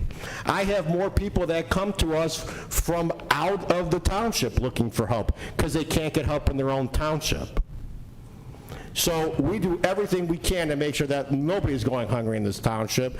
And while other people open up other facilities, we by far still have one of the best in DuPage County, to the point where I had to go to DuPage County to fight the Northern Illinois Food Bank because we were getting sent rotten food. And if you recall that was back in the summer, and instead I took grant money so I could buy produce so that my clients have the same food opportunities that everybody here has. That's how we make sure that they have an opportunity and the kids have an opportunity to have meals to go to school. So I hear this out on social media all the time, and I appreciate the question because it allows me to tell you about what really happens. And if those people would like to come and help out, call my number, 630-530-8161, extension 139. That's my direct extension at the township, and I'd be more than glad to talk to them directly tomorrow about how we can work together to make a better food pantry for everybody. For the mayor, why did you greenlight the proposed library expansion in September and then block the project from proceeding in 2023? That was September 22, I guess, when it was, after the library spent more than $500,000 in architectural and engineering fees. Shouldn't the library board of trustees elected by the voters to oversee the library have the final say in how the library funds are spent? As an avid library user, I was looking forward to the proposed changes. You know, I'll answer part of that and defer some to Chris. I think most people realize that there was an election and there's new members on the library board. When this was first presented to the village, architectural design had already been done. They were showing us what they wanted in terms of a new building. I don't know if most people realize the building that is occupied by the library is owned by the Village of Addison. They lease a long-term lease, and I want to say it's $1 a year or some minimal amount. So the village owns that building. That means that we are legally responsible and liable for any kind of damage, any kind of injuries that accrue to that building. The original plans that we saw called for a very large expansion of the building, both interior and exterior, moving stairways, expanding the building on the west side to come dangerously close to the JFK Street.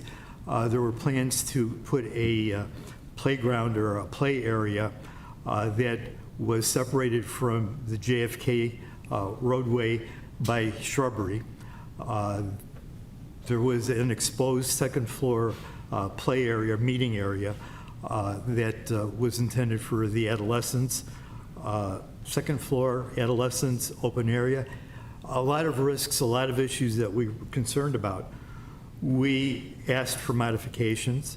They went back and they were able to make modifications, but there were still some major issues that we were concerned about in terms of the building. So in summary, we have responsibility and ownership of the building, and that's where our concern and ability to intervene lies. The the library board had $14 million, and I'm sure Chris can address that. But they are responsible for operating a library. The policies, procedures, and everything that has to do with library operation is the prerogative and the discretion of the library board. But the safety, liability of the building and the occupants of the building are our concern as owners of the building, and that's where our role comes in. I'd just like to add that the $500,000 that was mentioned in the question, so long as we are retaining our architect and if we go through with a interior renovation, that isn't money wasted. Other than that, yeah, the project was had a budget of $16 million, and I could say that as some of the board members rotated off and some new ones came on, we definitely wanted to slow things down and ensure that this tax money is being properly used. Now, in the last part of their question, this could get interesting. It's for the library. What power or authority does the village or mayor have over you? Well, as the mayor just mentioned, they own the property that we operate within. We have the power of levying taxes, but it is subject to the corporate authority, which is the Village of Addison, as we are a municipal library rather than a library district under Illinois law. Everything else, the operations, the hiring and review of a library director fall within the library board of trustees. I think that sums up everything. Okay. And this would go to the mayor. Can anything be done to improve the existing entering part to getting to the Sam's and Walmart parking lot? The current configuration was installed before the Sam's gas station was put in, and on busy days it's very difficult to go north on Rowling trying to get out. I know that's a tough spot there. I went to A&W for lunch one day, and it was a busy day at the gas station. Yeah, I think we've all experienced it. They've got some pretty good prices at the gas station. But they are going to expand and actually move closer to the Sam's building. So with that change, that should remediate a lot of the congestion that we're currently experiencing at the entrance. So I think once that happens, and Mike, that schedule is start shortly, I believe? We've been talking with the architects and the engineers, but they haven't formally submitted anything for us to look at. It's more in the due diligence phase right now. Yeah. So that should help the situation. And the other question, which we've had in prior years, about the traffic backup for the car wash on Lake Street. Well, that actually has been addressed in that they're no longer allowed to make left turns out of the car wash. So, you know, that's been an ongoing problem, and getting people to comply now with the no left turn is kind of the challenge that we're looking at with our police department. And the last thing they have is a PS. Thank you for accepting smoke detectors at the last recycling event. I hope you continue doing so.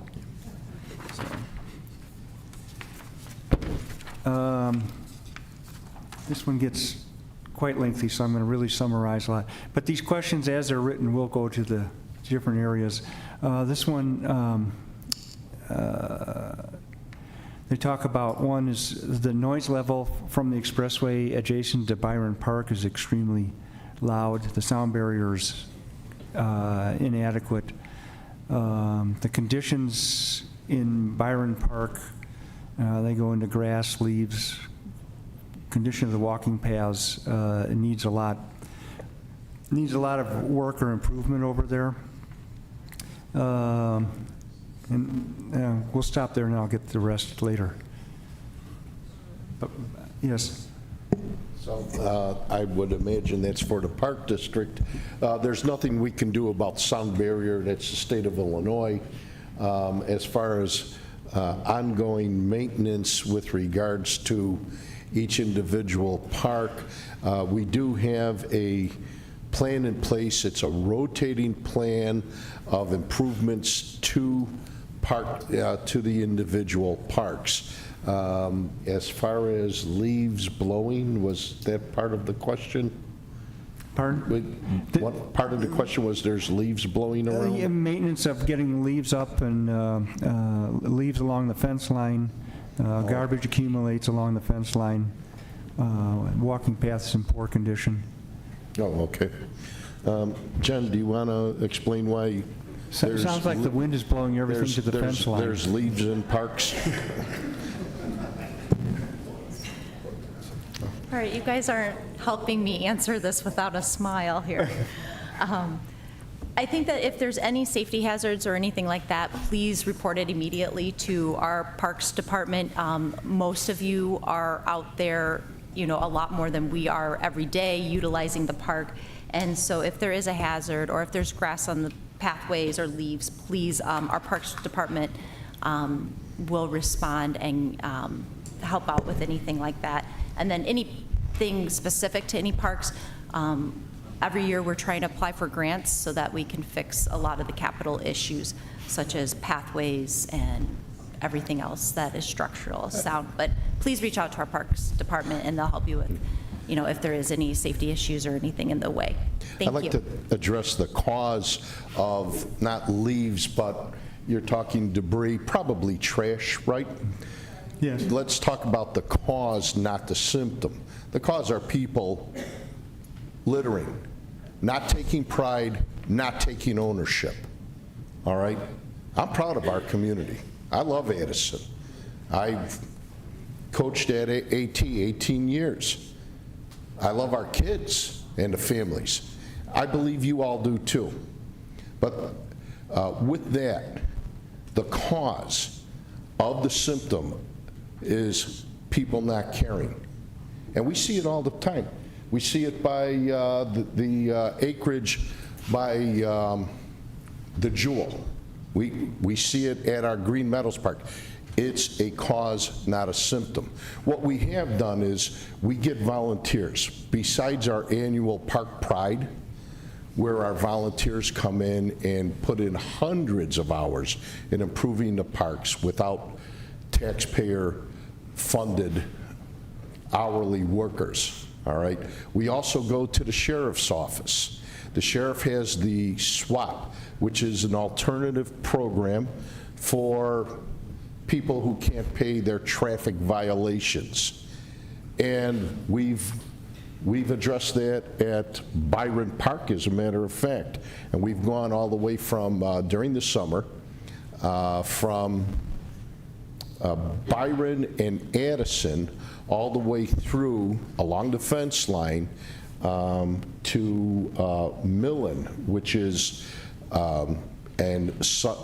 Neva Avenue. So it is something which is addressed. We can't stop people from not taking pride or being disdainful of our community. But thanks to all of us here, we're going to try. Thank you. I'm not sure how they arrived at these statistics, but it says the majority of cars do not stop at stop signs in this town. At the corner of Byron and School Street, adjacent to Byron Park, a minimum of 95 of every 100 cars do not stop at the three-way intersection. This occurs all the time. It's for the mayor. Joe? It's for the village manager. Okay. Well, thank you. I did have 20 years in the law enforcement here in Addison. So, yeah, is this a problem? Yes, I've talked with residents. Chief Selvik and I have talked with residents. And what we then do is, once we don't know what you don't know, so please reach out to us, let us know. We can take appropriate action, do an extra watch. Can I say we can put a police officer at every stop sign? Unfortunately, that answer is no. We go on a priority base for calls, and as the calls come in, the officers go. But no, I do encourage everyone to reach out, let us know where those stop signs are, and we will take proactive measures and right. A little warning that we do have, most people that call and complain, most of them, Chief Selvik, get written, because a lot of times they're the ones maybe not stopping. We have found so, that, yep. When you make that call, let your neighbors know. Being a non-resident of Addison, it's good to know, because I always stopped at the stop signs here. But I can cut my travel time to the stores and restaurants quicker now. They also talk about the overnight street parking, 2 a.m. to 5 a.m. is not always enforced. And they give a couple example areas. And then lastly, parkway trees a lot of the old ones don't belong here. The root systems don't support them anymore, as the roots of, they're like other towns too, the roots come up to the ground, they're not as strong. And they damage the roads and sidewalks in the sewer lines, so. Any comment on trees? Yeah, Rick. Sure, I'll address that. Yes, we do have close to 13,000 parkway trees that we maintain. They're inspected on a rotating basis about every 5 to 6 years, both by our in-house staff. We have several arborists and staff that inspect them as long as we go out with contractors. So the first thing, of course, is any kind of safety, hanging branches, the condition of the tree. So those are addressed as soon as we can. We take down close to 100 trees a year that are in those conditions. So they are being checked. Please just call the Public Works Office. We're happy to check on those. We can't do a lot about the roots that start to raise the sidewalks. We replaced, the Mayor mentioned, the 1,700 sidewalks. Many of those are repeats of areas around trees. But these trees are very important for taking up rainwater, for keeping our streets cool, for doing a lot of those benefits that we do get from the trees. So if they're in good shape and not causing too much damage, we do everything we can to keep them. And we also do a survey of all the trees in town. So we have fairly good log of where the trees are, what type of trees, what sensitivities are for the different species. And so we try to keep as good an eye on what's going on. But if there's something that you see, let us know, and of course, we'll check yes. it out. And certainly since the last 15, 20, 30 years, we've only been planting the types of trees that don't cause that kind of damage. So a lot of those are the older trees that have been there that do cause that type of damage. So we do use different species now. The final thing that they have is the decorations around the village hall, and that look wonderful.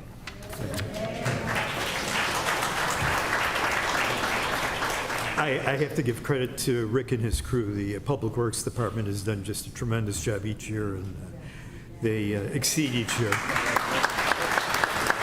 Thank you, Mayor. Yes, it is a labor of love, though. A lot of our staff, they do enjoy it. They get in that holiday spirit. It's a lot of work, and it keeps growing, but we do get a lot of great comments, and it's great to get that feedback.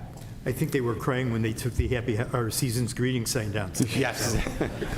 For the mayor, why are there so many multiple families living in single houses? People are making food and bakery goods and selling them on Addison E-Group from their kitchens. Well, I personally make a habit of not looking at the Addison E-Group because most of the information there is incorrect. And I'm not aware that we have multifamily housing, so if they could be a little bit more exact about what they're talking about, I would look into it, but Okay, so Mayor said let him know specifics. This is to whoever is responsible for this, I'm not sure who it is. Why can't the car show be moved back to where it used to be? well, because a few people spoil it for a lot of people. And as Rockin' Wheels became much more popular, we've been seeing 3,000 to 4,000 people attending. And now with the expansion of Village Green, we would expect more people to be coming. The car show where it was initially located was relatively safe, but we saw a lot of traffic, foot traffic back and forth. Our staff tried to control and direct some of the members of the car clubs that were going. We got nothing but ridicule and pushback. Several of them would refuse to move their cars when they were parked in places inappropriate, and it got to be a real hassle. And so we basically decided, for safety of the people attending Rockin' Wheels, Mike Lula was kind enough to allow us to use the Green Meadows for the auto, and that moved over. And it's a safety factor now that I think is important for the people who attend Rockin' Wheels.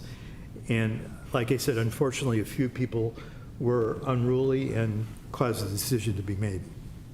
Were you going to announce the Taylor Swift concert for next year?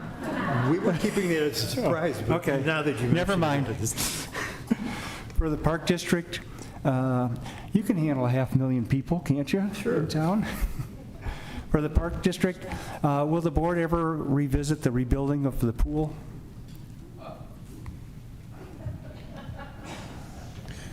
As a matter of fact, it's ongoing discussion, but I'll let Jennifer answer that. The last time we went out for referendum, it was the citizens of Addison that turned down the pool. All right? We did not go out and say, we're taking $8 to $12 million and building an aquatic center. We wanted you to vote on it. You voted no. All right? Is it something ongoing? As a matter of fact, at several of our board meetings, we do still have our architectural designs up so that it's something which is ongoing. As far as it being something we're pursuing right now, it is not on the table. All right? We talk about these OSLAD grants, and there's something called a Parks grant. OSLAD grant, which we're very successful in obtaining, all right, is strictly for green structures. It's for open land. That's part of what the OSLAD acronym is for. There are no grants that are out there for building a pool in the USDA 5A zone, which is where we're at, all right? Will we go for another referendum? Hey, if that's what you want us to do, we'll do it. Come up, volunteer, get your groups together, all right? And let the people of Addison decide if they want their taxes elevated, because that's what it would do. And because we're not in referendum right now, the cost might be as little as 13 cents a household a day. So to that person, we do have our design still up. It's something that we talk about. And again, if and when we go for it, we will let the people of Addison decide.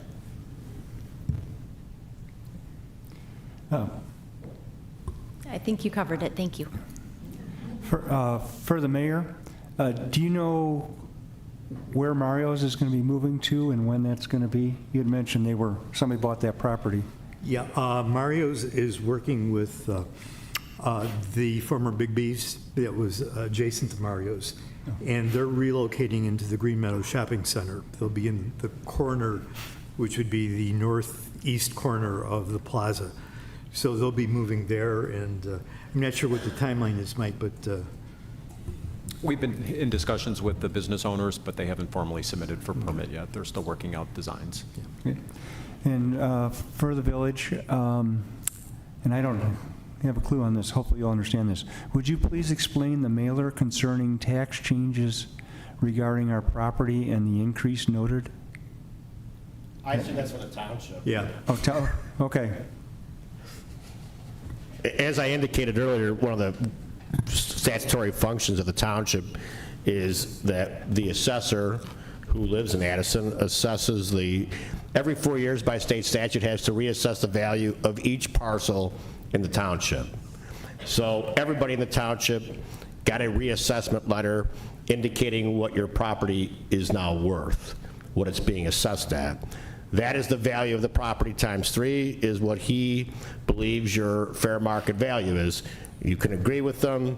If you disagree with them, you need to come to the township to talk to our staff, because there's a 30-day period in which you can file appeals and have them review that. Otherwise, you have to go to the county and appeal. Otherwise, you have to go all the way down to the state to appeal. My understanding is that rates across the township were anywhere between 5 to 8% increased across the board, which is a lot lower than probably every other township and the assessors and the supervisors I've spoken with, because we have a large industrial commercial base, which keeps our taxes lower. So amazingly enough, one of the communities that was hit hardest is Bensonville, because Bensonville's homes, as people look for entry homes, more people were looking into Bensonville, so their values went way up. I can tell you that my tax rate in Elmhurst went up about 6%, but the number moves up incrementally. And again, you can argue or not that the property is worth that much, but that is a statutory requirement of the assessor. And remember, 30 days from the date you got that assessment is the time you want to appeal and contact his staff. There's probably about 40 to 50 residents a day that are coming into the building right now to talk to the assessor about their new assessments. But all the taxing bodies here set the value of our levies, and that's based off of the value of your home. So the assessor is not creating the tax burden. He's just telling you what the property is worth and tells the taxing bodies the value of the township, which is probably around $6.5 to $7 billion, I believe. Thank you. For the mayor, it says why are taxes going up? Shouldn't there be a lot of taxes gained from the empty warehouse building? I assume that's was it Amazon? As soon as they put a building on the vacant property, Okay. that did increase property tax. Okay, so there's no building there yet. Right. Okay. Back to the police department. Can something be done about speeders on Army Trail? The section between Lombard Road and Mill Road is particularly bad. So I'll piggyback off of what Village Manager Moranowitz said, that, you know, if you see anything, let us know. You know, there are a lot of roads around town, there's a lot of stop signs. We try to hit them as much as we can. We know the problem areas, and we actually get quite a few complaints coming in for speeders and stop sign violators. We look at every single one of them.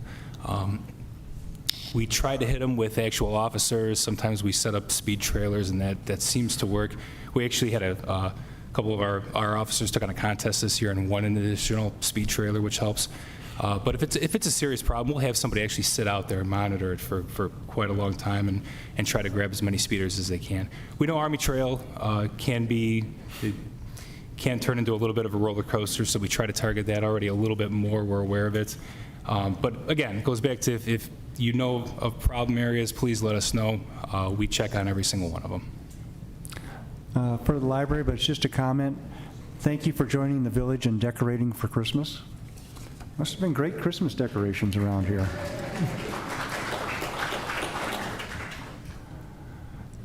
It says for the school board, so I guess it could be exposed to, could go to both of the school districts.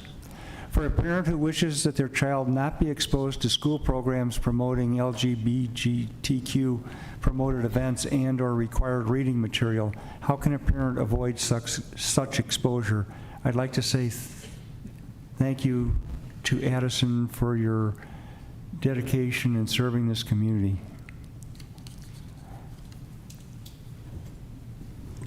Well, in District 4, I'm not aware of any of those types of programs. Dr. Sutton? No, nothing specifically. I think if a parent ever has a concern along those lines, the first step is just really reaching out to administration. We're certainly willing to listen and understand all the perspectives with sometimes sensitive topics.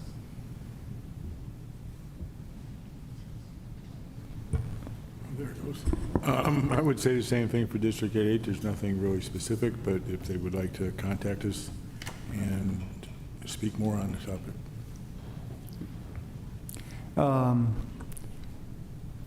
I guess this is, for the mayor, more of a comment. Why don't you have a Plan B for the Christmas tree lighting? Many families with children attend. Rain in December is not uncommon.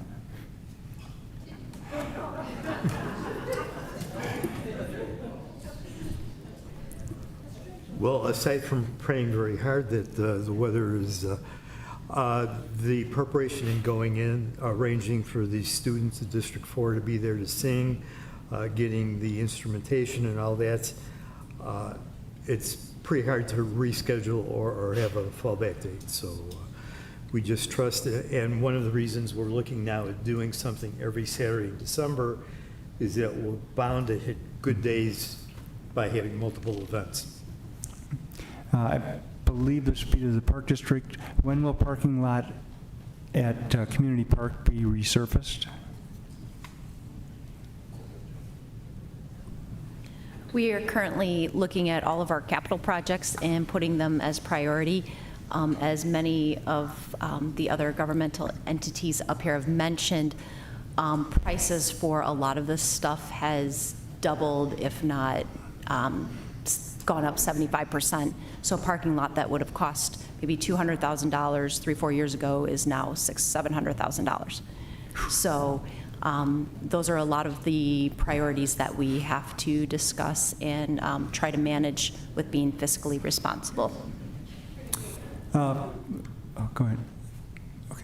For the mayor, the section on the village website, It Happens in Addison, needs to be more user-friendly. It's cumbersome to use and to print things from. Okay. Okay. And, well, I think you already talked about this, but I'll make sure it was the right one. What is the status regarding the senior living building that was to be built just east of the dollar store behind the jewel store? Is that the one you talked about? That's moving forward, yeah. Okay, good.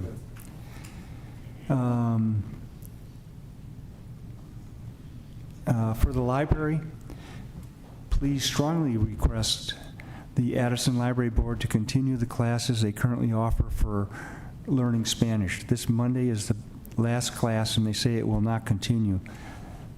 They referred me to go to COD, which has a $199 charge.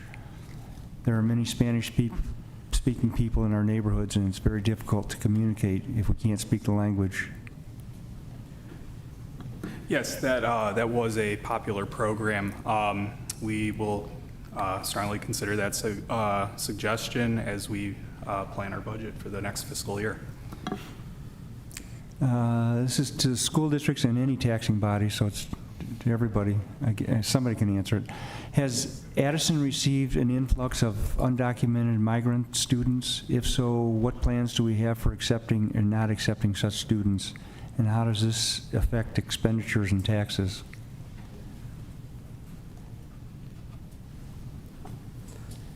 Well, you cannot ask people whether they're documented or undocumented, and we have to educate everybody that comes in our doors.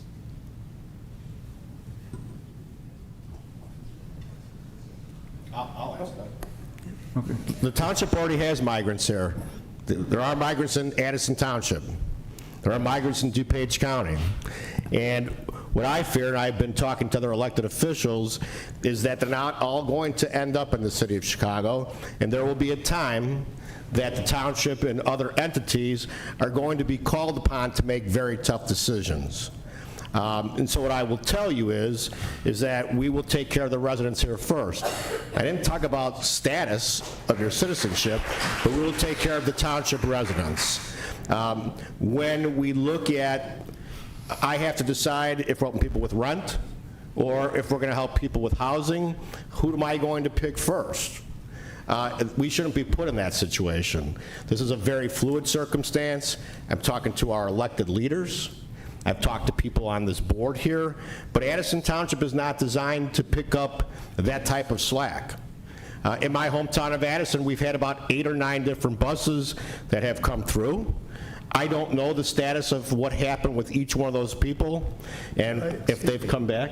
Not in Addison. Not in Addison, though, because there's no, what I'm saying in general, though. Of Addison. No, he did, in Elmhurst, I mean. Even though he did say I lived in Addison all my life.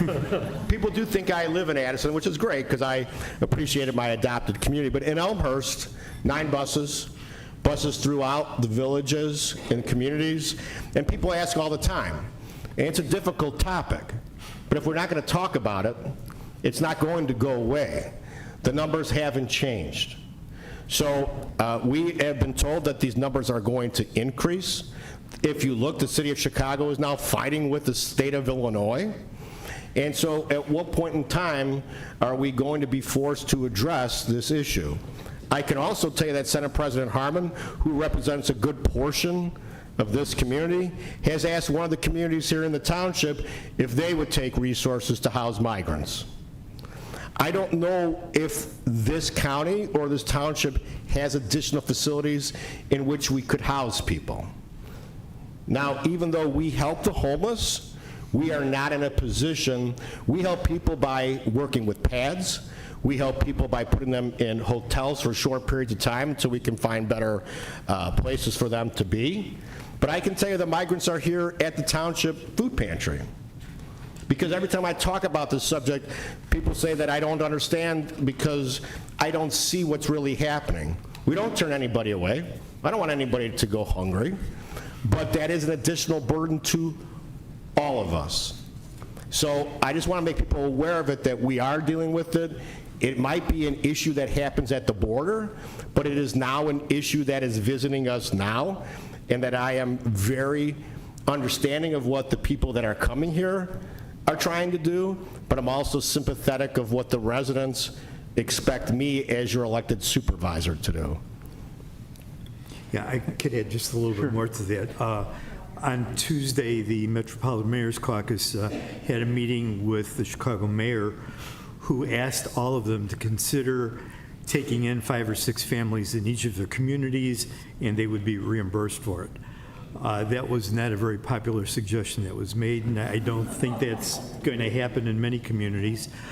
I can speak for Addison. The first board meeting of this year, we passed an ordinance that regulates bus traffic into Addison and stipulates that any buses that are bringing anyone into our community, unless they're scheduled buses, and there's 1 or 2 companies that do have scheduled stops in Addison, unless they're scheduled, they have to notify us a week to 2 weeks in advance and tell us what their itinerary is. So the same constraints that Aurora put into their ordinances and have been very successful since they put those in are in effect in Addison as of the beginning of this year. So that's our response. And I still have a lot of questions here. We're into overtime right now. So if I get arrested up here, it's because I went overtime. But I'm going to keep going for a while at least. Please get speed through the stop sign, though. Yeah, okay. I can get home fast then. Okay, thank you.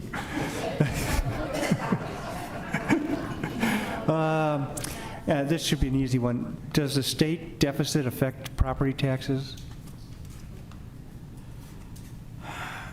No, It no. really doesn't. Does the state deficit affect property taxes? Yes, because the state government passes unfunded mandates all the time, and they expect all of us to pay for it. So it does impact it. And it also can affect all of our credit rating, because as the state has a poor credit rating, it can also impact our credit rating. So it's not, these are larger problems, but they do trickle down here. Does their deficit affect you? I'm sure the mayor can talk to you about the distributive fund. The state of Illinois took away, what, about half of the distributive fund, Mayor? Which means all the sales tax and things that you pay here are supposed to come back to town. They're not. So guess what? You're paying twice. And you shouldn't be. Your local tax dollars are supposed to stay here. So if the state is not thriving, then it makes it more difficult for all of us, because we are asked to pick up the slack. Just like with the mental health board, if the state's not giving us enough resources here, we're going to take care of it. But unfortunately, the state's not always doing their part. For the mayor, are there any laws about using properties in residential areas for running landscape businesses on, out of their houses or on vacant lots and parking on the grass? Parking on the grass definitely is a violation, and unless you have a business license, you cannot conduct business. For the mayor, is there any plans to add curbs and sidewalks on the northeast corner of Addison, east of Wooddale Road and south of Oak Meadows? No. Okay. To elaborate a little bit, most of that area, when it was first developed, the residents wanted rural. They didn't want sidewalks, they didn't want curbs, and now there's been several that have said, well, put them in for us. Well, if they would have been put in when those developments went in, that would have been more expensive for them. So they're asking the taxpayers of our village to put in amenities that should have been or could have been put in when their properties were built. Okay. For the township, to use the Secretary of State Services at your building, do you need to be an Addison Township resident? You do not need to be a township resident. It's from anywhere you can come from. It's mostly by appointment. There are some walk-up opportunities. What I didn't indicate is that they're at about 120 people a day coming in and out, but they believe that number will go up, obviously, as the weather gets better. People don't want to take tests in the rain and in the snow. So anybody from the state of Illinois can go there. But we are working with the secretary to make sure that Addison Township residents have some access to it because we're providing space at no cost. And for the township, will the township open the recycling center again? I know that the highway commissioner does recycling 4 to 5 times a year, and I know that's on our website, and you can check the next date on that. Okay. At Club Fitness, for the Park District, it's just a comment, there's poor shower heads in the male shower area. Another thing to add to the list. Thank you. For the mayor, do you know what type of church is going to go into the Fuddrucker site? I do not. Mike, do you have any insight? I don't have any right now. No, we did that one.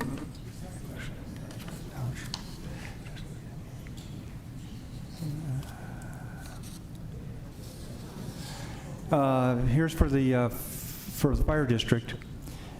The notice of proposed property tax increase for the Addison Fire Protection District published said the fire district will be raising the property tax burden on residents from roughly $14 million to $19 million, a 38% increase. What is it being used for, and is there anything that can be done about it? I'd have to ask, because we don't do a 38% increase, we're tax capped at 5%. So, and that's what we're going for, is 5%. So basically what we're unlike what we just said already, the cost of goods and the cost of doing business is outrageous. In one month, we bought an ambulance for $350,000. The very next month, that thing went to $450,000. I don't know how we can keep planning on these increases alone and budgeting for things like that, but we're not doing 38%. Are they asking for, is it going from 14 million to 19 million? I don't think that's the total, is it? Oh. Yeah, the proposal is always higher than what we Okay. actually get. And that's true, that happens a lot, where they ask for more, but they can only get 5% increase.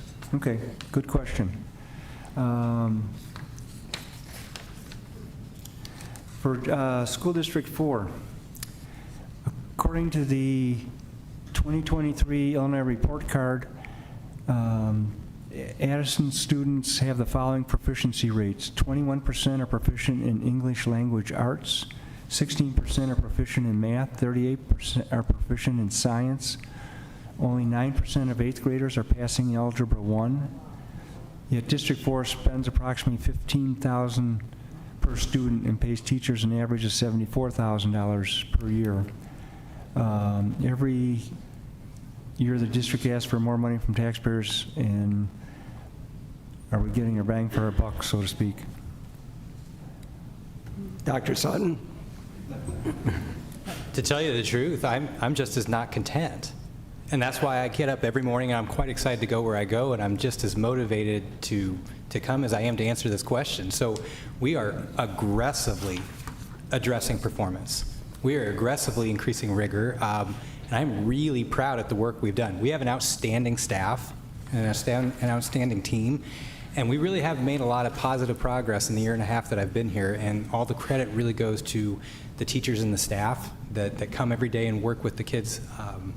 I'm proud of Addison 4. I'm proud of the progress we've made, and a year from now, I would welcome this same question because I could share a lot more of the details and the improvements that we've made. We've come a ways, and I intend to keep going that direction. For the Park District, why is the walking track at Centennial not open all day? The current hours are very limited and not accessible to residents in the later evening hours. The staff is telling residents that the problem is the police department has not come up with a safety plan for the daycare kids' safety.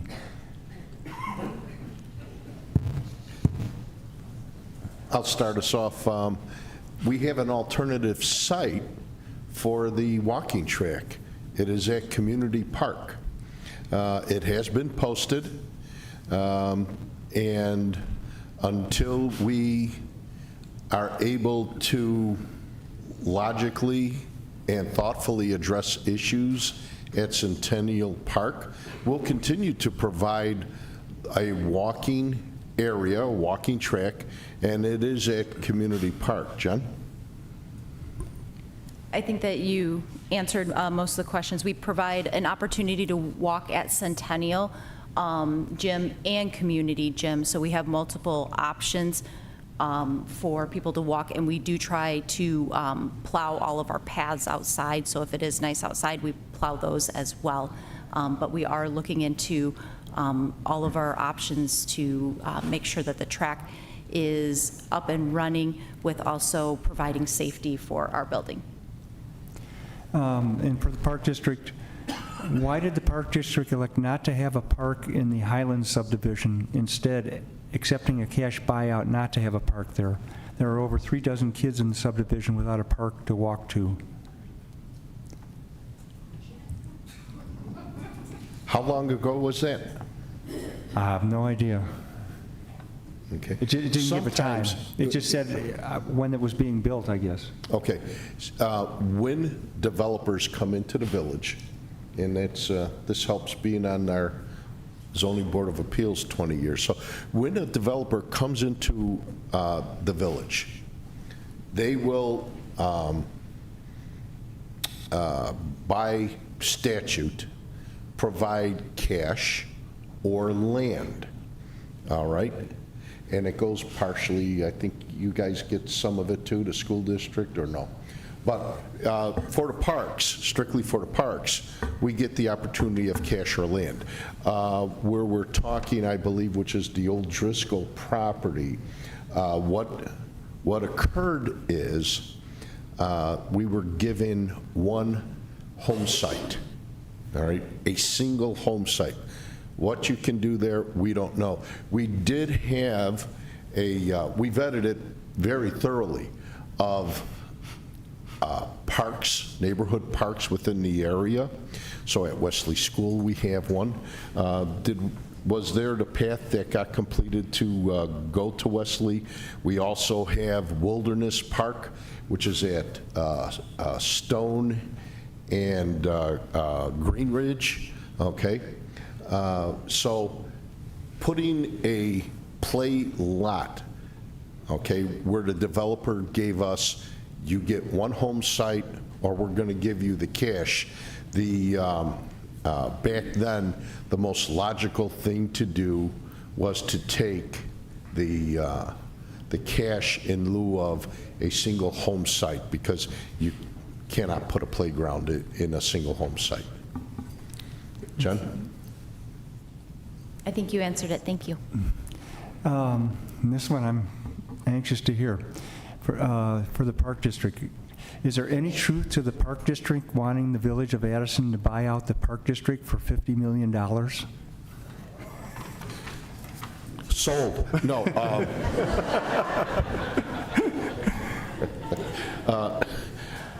We have never been approached, nor have we had any conversation with our counterparts at the village of this, but thanks for the entertaining question.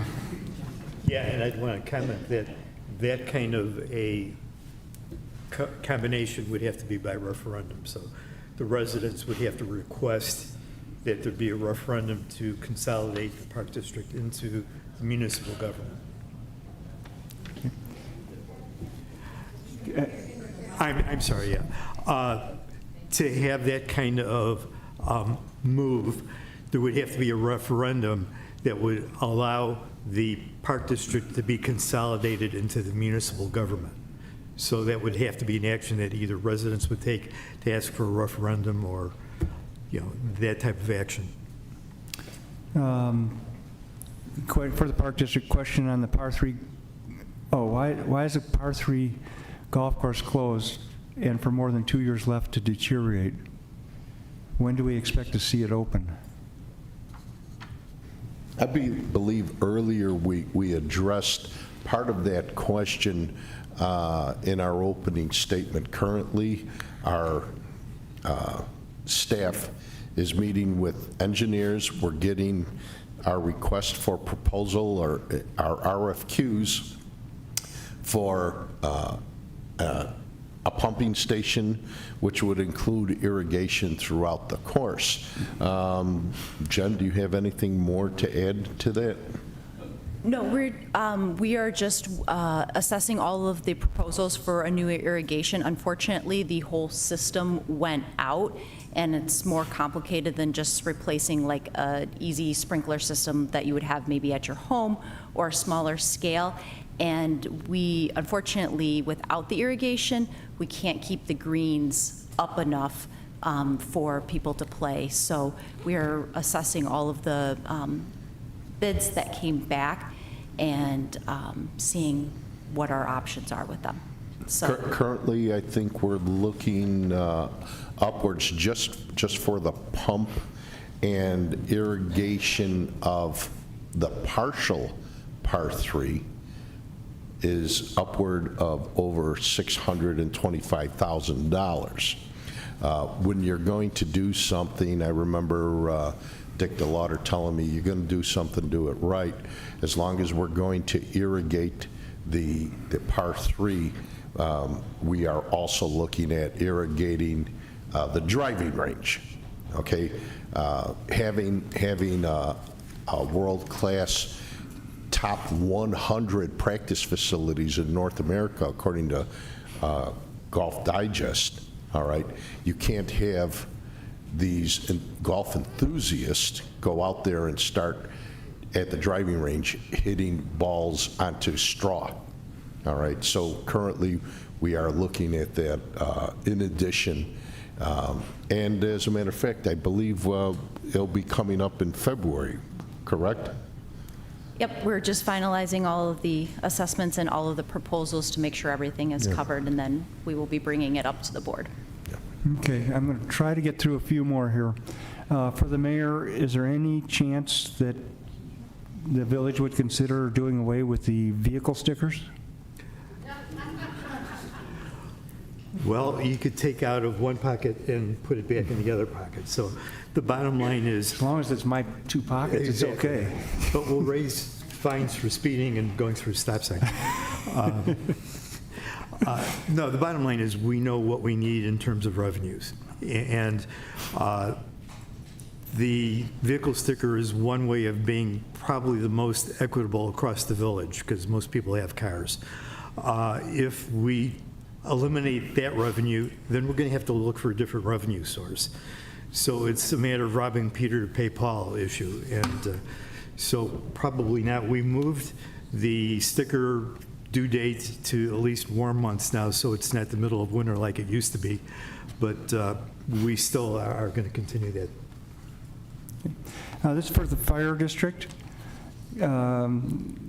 A few questions here. Can you explain more on how your staffing works? I always pass the Vista Avenue station, and there are 2 employees' cars parked there. Is there ever enough people to staff both a fire engine and an ambulance? Can you tell us more, and also can you tell us more about the new engines and trucks being purchased? What are they replacing? So currently, we were short manpower, and about a year ago, we did go for a referendum to do 9. So for 9 people in a grant to do 9 people. And when you get stuck with 9 people like this in a grant, you got to wait. You can't hire. So we were so low in staffing, we needed the 9 to staff, and we had to wait to get the results of the grant. So we were low. So overtime was high. We go down to a very minimum staffing at Station 2 at the Vista Station is 2, and they run out of there with just an ambulance. So we cover the town with 2 fire apparatus, 1 on each side, Station 71 on Addison Road and 73 on Rowley. So once we got denied for that grant, we immediately start to hire. Well, then again, now comes the hiring problem that we all have, which is pretty much a nightmare. We finally got a new list. We had a list of 33 people. And of those 33 people, my list was only valid for about 2.5 months because I went through the entire list of 33 people and got to hire 5. So now our staffing is up. We are now manning an engine or a truck out of Station 2 today. And then February 1st, we're going to man that minimally every day.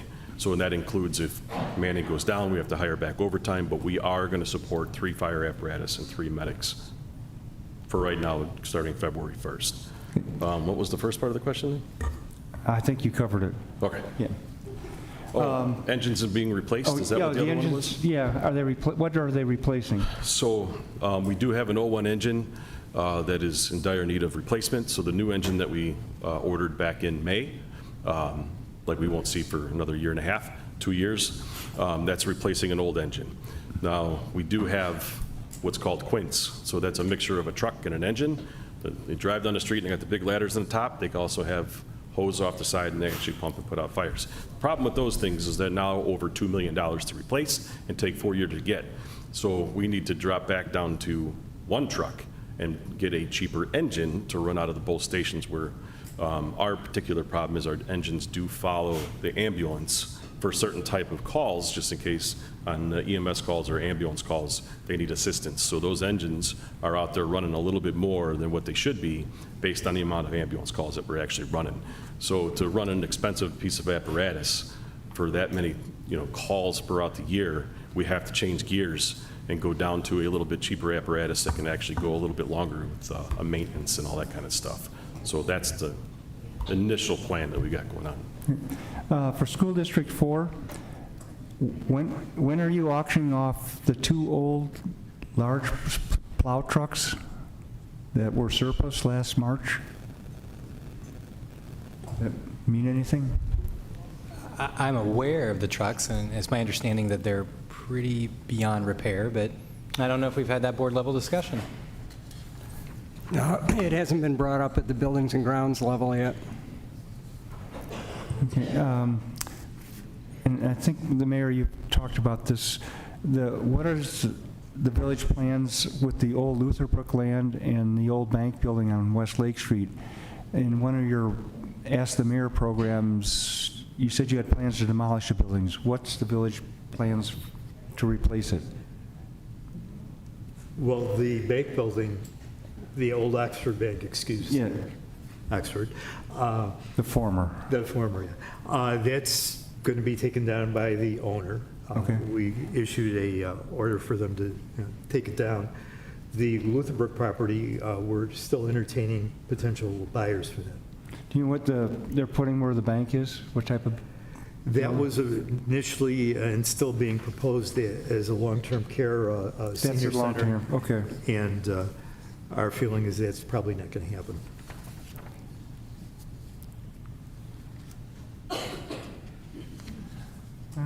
Here's a good one. Can the village, for the mayor, can the village create more advisory committees for residents to join, like gardening culture and other ideas residents have? We have kind of pared down on some of our commissions because of the fact that they really were not being productive, but certainly we can entertain looking at some other areas, opportunities for input. And this would be to the mayor. Can all the taxing bodies show their board meetings on ACTV? I know some of them don't. Some do and some don't. They are more than welcome to televise on ACTV. Park District, are there any plans for Foxdale Park tennis courts? Right now it remains a concrete eyesore. As of right now, there is no discussion with regards to having any full court other than at Green Meadows basketball courts in the Park District. What we found is we can run half courts. It stops gangs from coming out, all right? With regards to Foxdale, there's discussion as to alternative uses for it. As of right now, we do not have anything that we've engineered for, but there's a couple different things on the table for discussion. I got two more quick ones, and then we're going to have to call it a night. I've never been arrested, but I don't want to get arrested tonight. So the mayor's tough. Or you people may already know that. You may already know that. To the library, does the library district sell its books to residents to free up space for new items? I'll turn that question over to Mary. We withdraw materials for two reasons. Some of them are in disrepair or poor condition, and those are recycled. Books that are still in good condition are given to our friends of the library, and they do work with a company that sells some of the books online. We also have an ongoing book sale in our lobby, and the money that is generated from that goes back to the friends of the library, who in turn use that to support library programs and services. Okay, and this final one, it's addressed to everyone up here. A great thank you to all the public servants of Addison, the person answering the phone, the patient librarian, the vigilant police, the life-saving fire department, the late night and early morning public works clearing the streets, and the ever-faithful teachers of the workers and leaders of tomorrow. Thank you. Thank you.